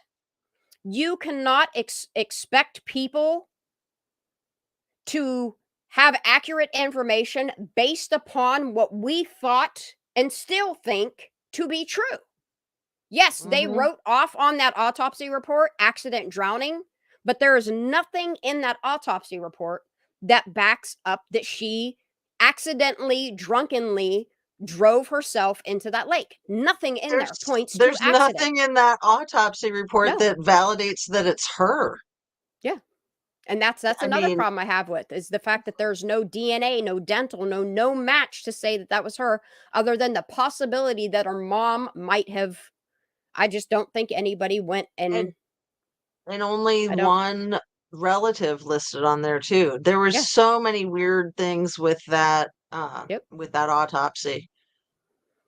And then so the things that I have with this alleged lawsuit that I'm sorry, I just don't think it's real. It looks like a work of fiction, okay? I think it's bullshit, even if it is real. Even if it is real, it's bullshit. Well, the thing that is when you look at a court document, you don't list a father and a son on a court document. Those would be two totally separate lawsuits. The only time that you see two names like that on there is when it's a spouse. One. Girl, you got it. See, Two, that's the thing with being gaslit. Like that is truth right there. Yeah. That is truth.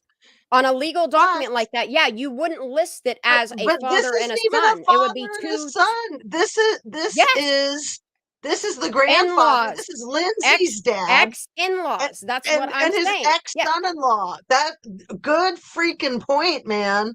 You know what I mean? Like the fact that you have the father or the grandfather of Kylie and the biological father that are in no relation listed as the two plaintiffs against somebody, that is not how a legal document works. Spouses can only be listed on there, okay? Then you have it to where there's no case number, no judge. And then a weird thing happened that weekend, and I don't know if anybody caught it, but my ass sure the fuck did, and I made sure I screenshot it, because if this is legal and real, I'm going to make sure Ryan has this information. That night that everybody was going ape shit over it, and then you started seeing people make lives about it, I so happened to pull my live down because of people asking me to take things out of it, which I still have not got to. I'm sorry.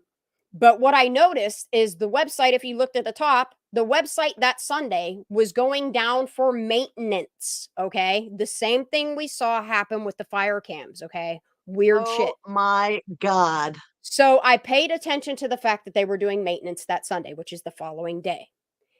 When the website came back up and was active, then the document was changed with a case number, and I don't think there might be a judge on it.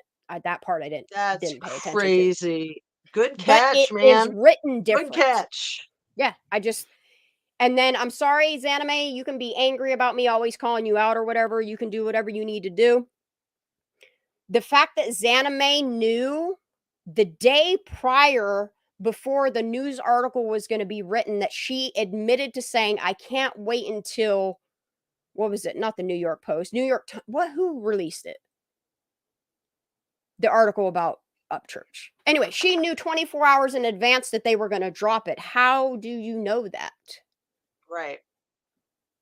And I think these people that are promoting this lawsuit, if this lawsuit is fraud, if it was fraudulently inserted into this just to distract people away from talking about Kylie, that's a federal offense. That is a federal offense. And anybody that promoted that, just like they're saying I should be sued because I'm stating my opinion. No, you should be sued for promoting an illegal document. For being a fraud. Yeah. But I'm waiting for it to pan out, because I'm taking Ryan Upchurch's word for it when his lawyer and himself have not received anything certified mail or anything. How can they release that to the public before getting it to the person that's being sued? Yeah. Yeah. I think it would apply just like somebody finding out from a coworker that they're being fired before they're called into the office to have a talking to be fired. So I would love to talk about the funny little ninja chihuahua. Love her. Oh, I love her. I love her so much. And that clip that she got out of your live. Now, is that clip that she made the one about where I'm saying good catch and Megan is saying, how come they didn't call all of us moms? You know, they have my number. If something happened at the party, they would have called all the moms. They would have called me. Yeah, Okay, I need was to that I'm not going to edit that until after Kylie's 1 year, but once this week passes, I'm going to go back and edit out what everybody has asked me to do. And the way that I'm going to do it, because of the fact that as soon as I go to edit, the live chat is going to disappear. I'm going to just I'm just going to download my whole video, and I will put a little, like a sidebar with the live chat in it that plays along with the video, even though there will be parts cut out of it. It's just mainly going to be names. And then Pam had asked me to take the one part out for hers. That's the only edit that's going to be done to it, is a couple names, and I'll get it back up. It's terrible. It's terrible the way you lose all the chat. You lose everything. You lose the chat, you lose the views, you lose the likes, you lose any comments. It's really annoying. So yeah, when I put it back up, it won't be listed as a live. It will be uploaded like as a regular video. So, and I'm sorry for that, but I want to respect the people that have reached out to me and said, hey, can you take this out? And I'm a pretty respectful person. Ninja Chihuahua got She that clipped clip it from that. Yeah, she was clipping it while she was listening to it. Some people are on their shit. I must say, like Miss G, the way she clips shit as it's going live, the way that Ninja Chihuahua clips shit as it's going live. Y'all some smart little cookies. That's pretty freaking awesome. Fast little fingers. Yeah. I think Miss G even clipped a couple things from that live that night and made videos on it. And like, they're not parts that I'm worried about. My worry was I said some names, and a couple people reached out to me and was like, oh, you probably shouldn't say that name. One included, I'll just say an ex-cop, an ex-law enforcement agent that doesn't want the name attached to it. Should, you know what I mean, they be able to pursue anything and help with the Kylie Rodney case. Like, I don't want their name out there. Sure. And then, like I said, Pam said she wanted her little rant taken out, which I have no objections to ever. There's only been like 2 or 3 lives that I've ever taken down because somebody was like, hey, I don't want somebody to see me in that light. And even though I don't talk to those people, I'm not normally a malicious person. I'm not going to put that out just to be an asshole to somebody. I know there's people out there that don't agree with my channel. And I'm honest when I say that, like this, I'm not normally disrespectful to somebody unless they've disrespected me to the point where I have to defend myself. Or I feel like I need to talk about something. But people can go on talking shit on me or discrediting me or whatever. Like, the people that are here, I know are people that are here to stay because of the content that I put out. Well, and you do a really good job as far as my opinion. You are the best content creator that I've seen at building community. Like, that's one of your main focuses is building your community around community and doing it collectively. Like, there are so many of us here that have so many different opinions, and we're all adults here, that we can agree to disagree on the things that we don't agree with, you know. And me and you, we were just talking about this earlier today. You know what I mean? There's things that you and I haven't agreed on, but we're not at each other's throats about it. We go to a common ground of what's important to us, and we focus on that thing that we can progress forward and keep talking about. Miss G, back in the day, I was so disrespectful, and she reached out, and her and I had talked. I had apologized. Like, I will do whatever she wants. If she finds me the timestamp and the video that she wants that removed, like, I will be more than happy to remove anything that has offended somebody. I am more than willing to apologize to somebody that I've hurt their feelings, or I've said something that, you know what I mean, has caused a boo-boo, because mental health to me is so super important. But there are some people that I'm sorry, fuck you. If I'm not apologizing to you, it's because I don't mean it. Right. Yeah, there's no point in apologizing if it's but not real. anybody that has reached out to me and has said something to me, I've been accountable to that person. I'm not going to have somebody else that's not involved in the situation dictate how I'm supposed to respond to other people. No, let those people, if they feel they've been offended by me or whatever by me, let them reach out to me. I'm either going to apologize sincerely, or I'm going to tell you, go fuck yourself. It's one of two things. One or the other. Yep. That's your choice. Pick your and poison. I normally don't do anybody that watches my videos. I have hundreds and hundreds and hundreds of videos since I opened my channel in November. Most of my videos are positive, are talking about things that are important. I have 5 videos out there that have forced me to address drama. I don't like doing it. Don't make me do it. If people wouldn't be assholes to me, I wouldn't have to address it. I live on a motto that is do no harm, take no shit. And I stand by it. I'm not out here purposely trying to hurt people. If anybody feels hurt like Megan, because I'm talking about conversations that she had, like, she did that to herself. I'm not going to say I'm sorry for going over things that Megan has said. I'm not going to be sorry for those things, because I'm not. I'm genuinely not. And yeah, that's the thing, is like, I always give, and I was telling Pam this today, I give people the same 2 things: respect and trust. If I ever disrespect you, 99% of the time, you fucking deserve it. I do not try to be shitty to people. I know what it's like to be shit on and to be mistreated, and I try to treat people with respect and some type of honor and dignity. But if you're going to do some shady ass shit, yes, I'm going to call you out. Yes, I'm going to address it. But the more that it happens to me, the more I choose to ignore it and focus on what's important.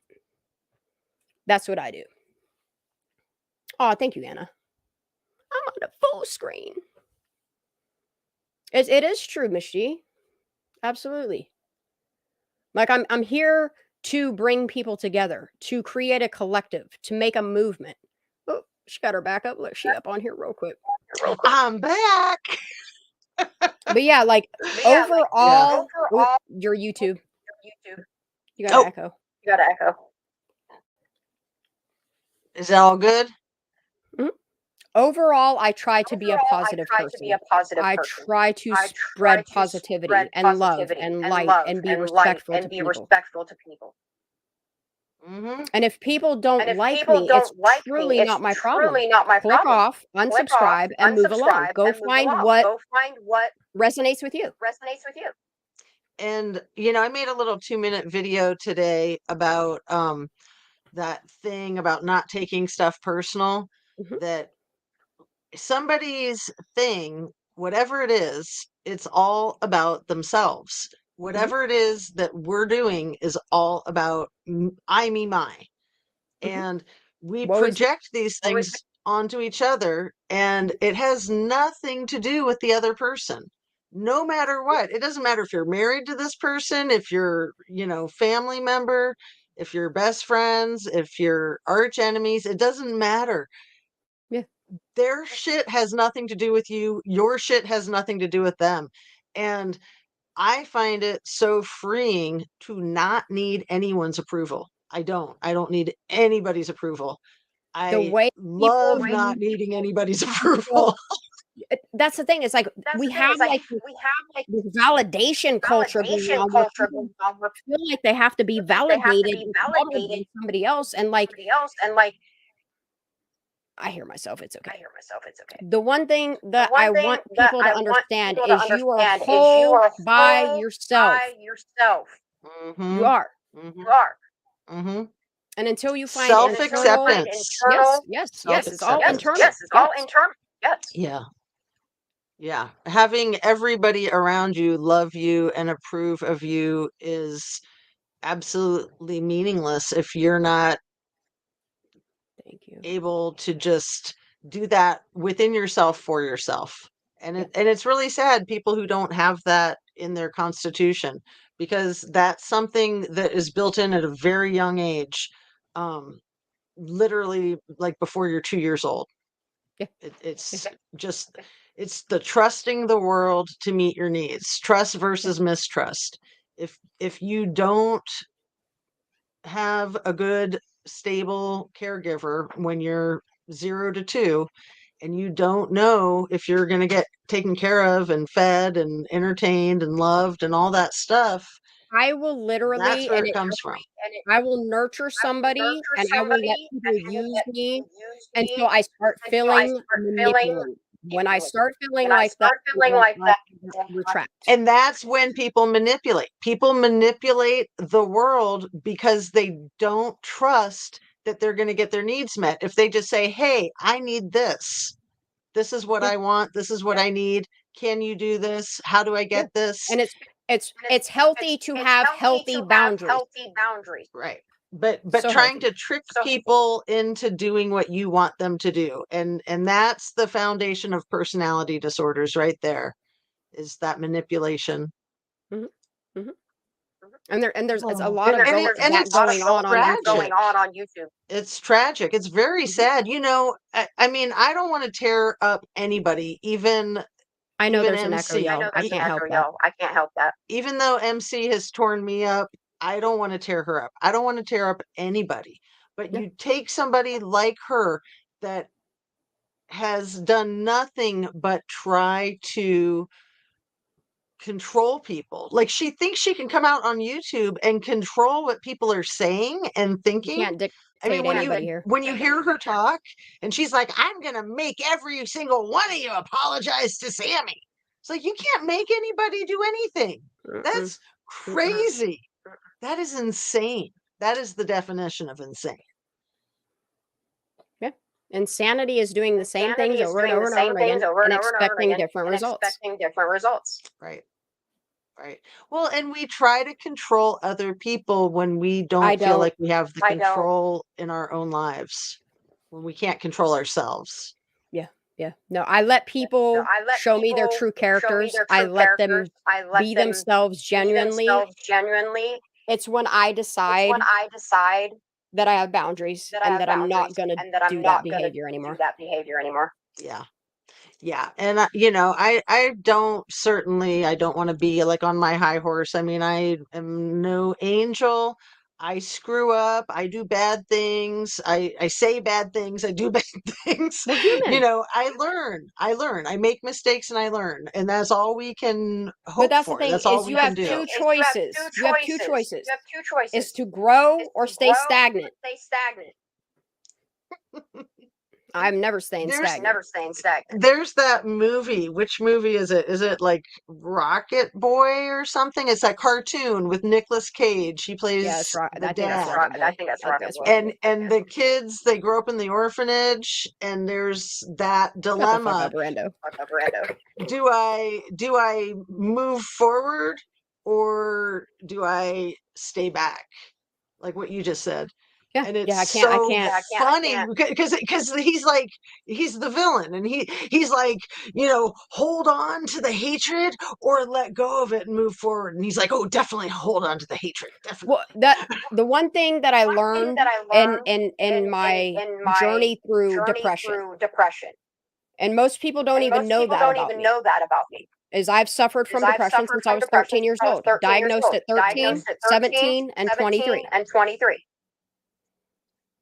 Is depression normally stems from the past, where anxiety is fear of the future.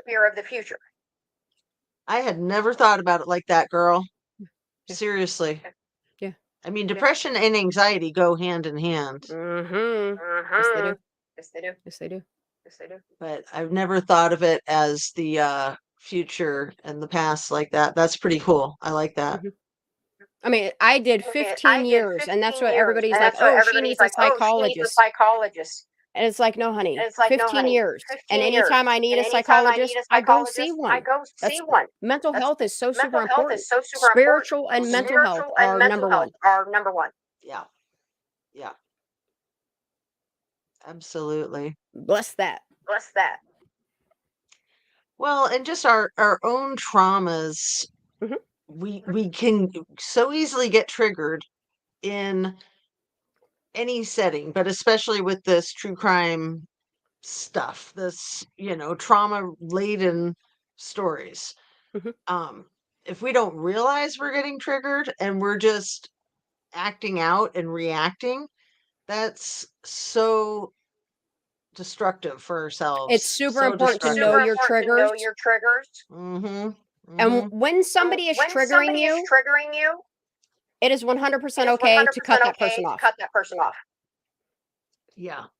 So we've got the anniversary of Kylie Rodney coming up in a week. Today's the first day of August. It's August 6th. So 5 days from now. And then for me, it's four for you too.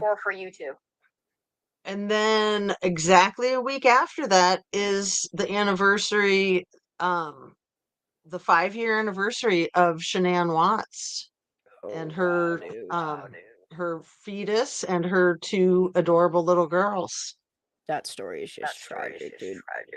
That's like one of the worst. And that's one of the only cases with small children that I have paid a lot of attention to. Because I have my own issues and I'm very open about it. Somebody tried to take my life when I was 11 and I get triggered. Yeah. When all that stuff with Zav Girl was going on, there was somebody hopping into one of my comment sections, like flipping out over that I'd ever said anything good about Zav Girl and, accusing me of all this stuff. And it's just like I want to sit down with this person and say, you have no idea. Like I don't agree with what she did, but she's her own person. Yeah. And she's apologized, but I've got my own issues. I was the exact same age as Gannon. Gannon was in Colorado when it happened. I was in Arizona when it happened. Gannon's stepmom took his body to Florida. We were on our way to Florida. Like, don't even this person like going ape shit. It's well, I just think like, that's man, the problem today is there's so many gatekeepers and dictators and people that think that they're God. And it's a free world. We live in a free society.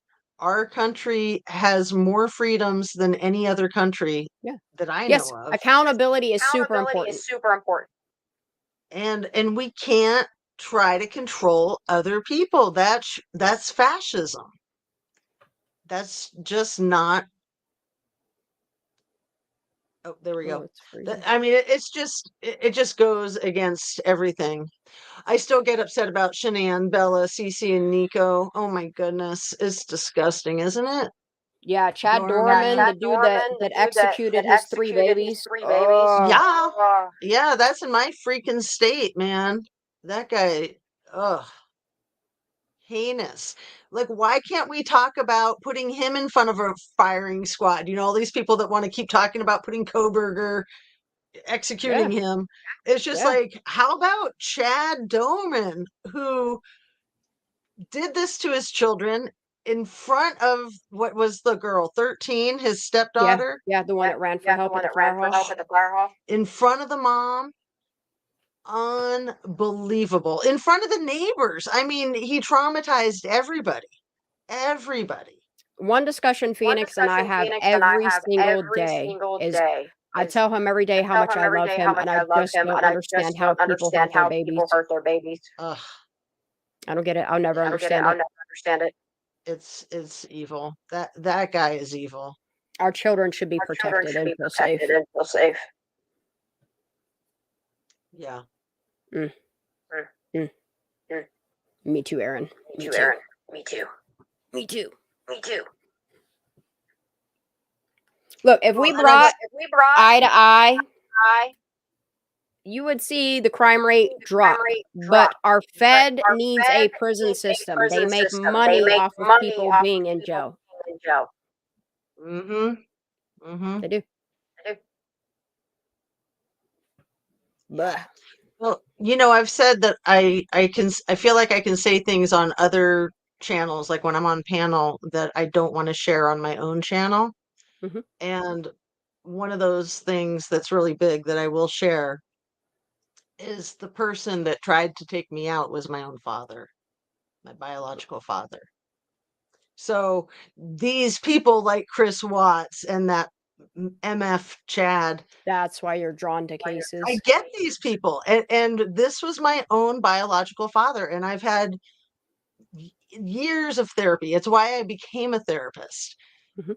I loved my father. He was very nurturing and very wonderful in a lot of ways.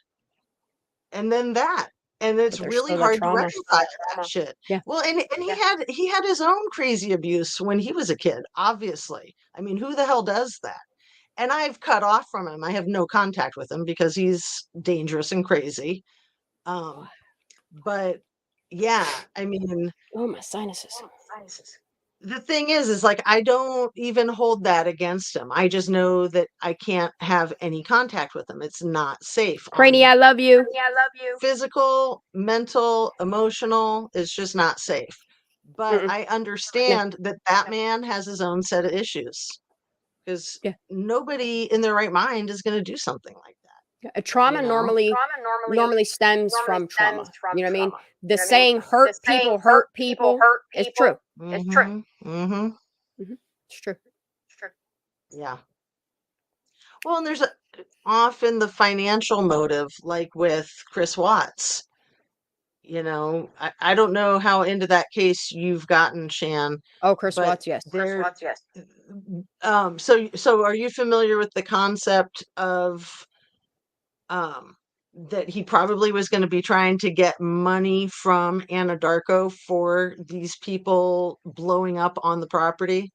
Mhm. And what was it, like 12 months or 18 months before that happened, there Yeah, something was like a that. situation where one or two people did get blown up at one of the sites, and the families got $1 million or several $1 million settlement. That was his angle. That was him and his girlfriend's angle, for sure. For sure. That case fucks with me. Oh, it's so disgusting. The guy is so gross. Have you ever heard of Kimberly, the channel? It used to be called Kimberly, and then she changed it to Swear Kimberly. That's not the one that's getting all that flack, is it? No. She has Okay. not made anything in like 8 months, probably. And she did a lot of Chris Watts. Are you still there? Oh, you'll have to She did text the link to me. Oh man, she's the bomb. She Or share is it on a community post or something. so good. She's so good. I rarely mention her because she's not productive anymore. But I'm thinking if she's not going to be productive, I might have to take her place. I mean, the woman is hilarious. She's hilarious. And every other word that comes out of her mouth is foul. And she just Ain't nothing says it wrong with like that. it is. Yeah, She sometimes you just have says to. it like it is. And she just Hi, when she Tiff. How you gets doing, baby? going- When she gets going on Chris Watts, oh man, we're on his side thing.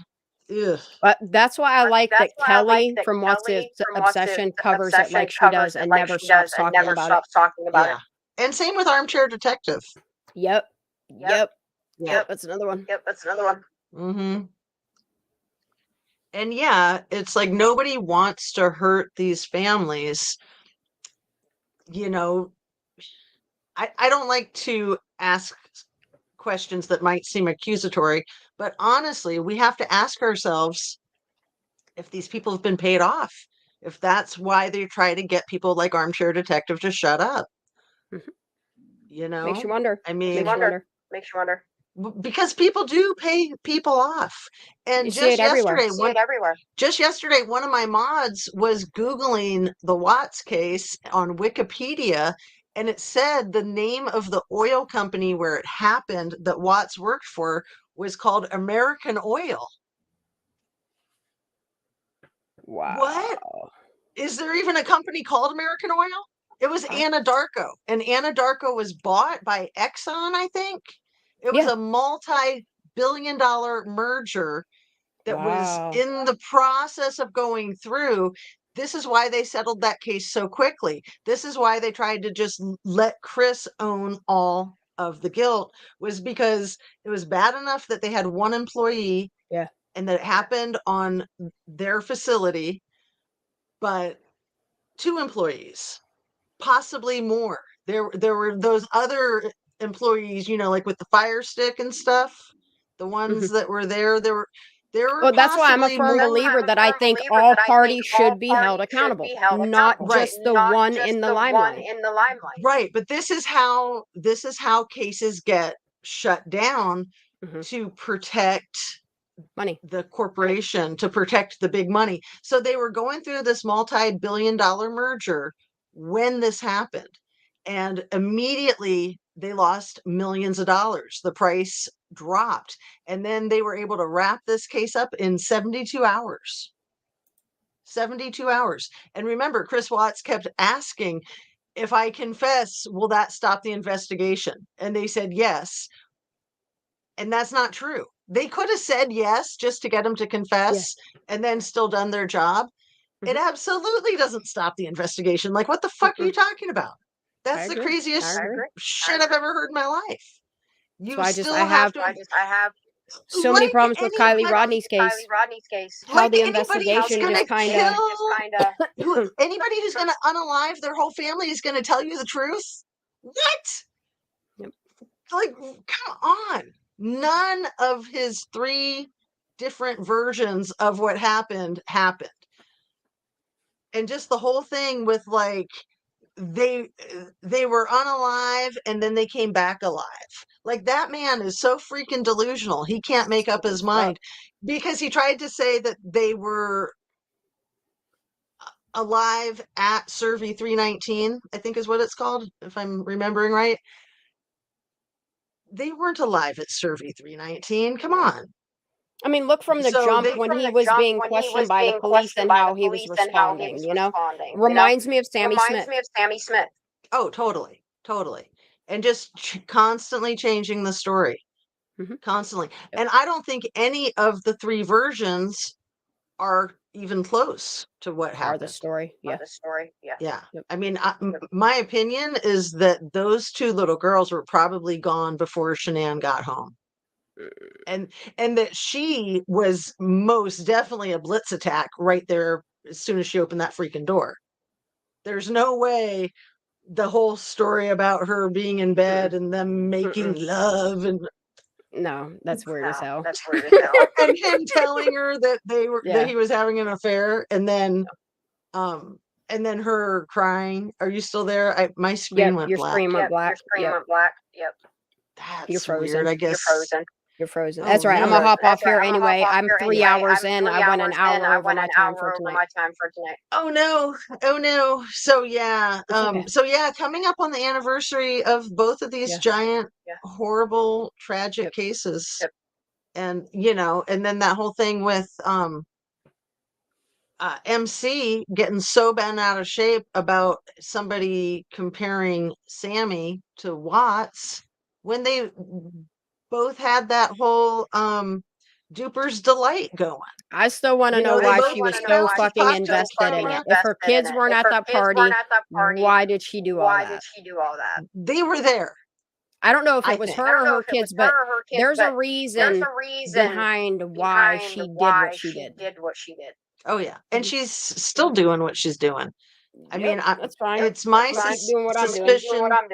It's my suspicion that she's pushing people out into the streets of YouTube that have been coming up with all this content. And the last thing I want to say is just all this content people are desperate for content on this case and there isn't any. And so they're fabricating it, in my opinion. You know? Anyway, I love you, Shan. I love you too, girl. I love you too, girl. I'm very, very proud to be your cohort. Partner in crimes. Your accomplice. Something. No, I love each and every one of y'all. For real. Yeah. Yeah, you got good people in your chat, and Absolutely. I haven't been reading it because it's so hard to read chat and be in a line. Be zooming by. Yeah, I know. You're stay doing a caught up. great It's too job hard right now. And just All right, keep y'all. doing I'm what gonna you're wrap this doing. up. Yep, absolutely. I'm Keep not stopping. doing I'll be what live you're again doing. tomorrow. Cool. What time? Probably 8-9 o'clock. Okay, 8, Somewhere 9 around there. o'clock. I will try to be there. I'm gonna go ahead and hop off. I'm gonna So hop I'm off gonna too. hit- I love you all to pieces. Stay blessed. Stay healthy. Nighty night. Get your rest. We didn't talk about rest. We talked about diet and exercise. Sleep is Rest is the important. most important thing. I love me some sleep. Okay. I'm gonna go catch me some Z's. All right, I love you all. God bless. Have a great night. I will talk to you tomorrow. Sending you light and love, all of you. Absolutely.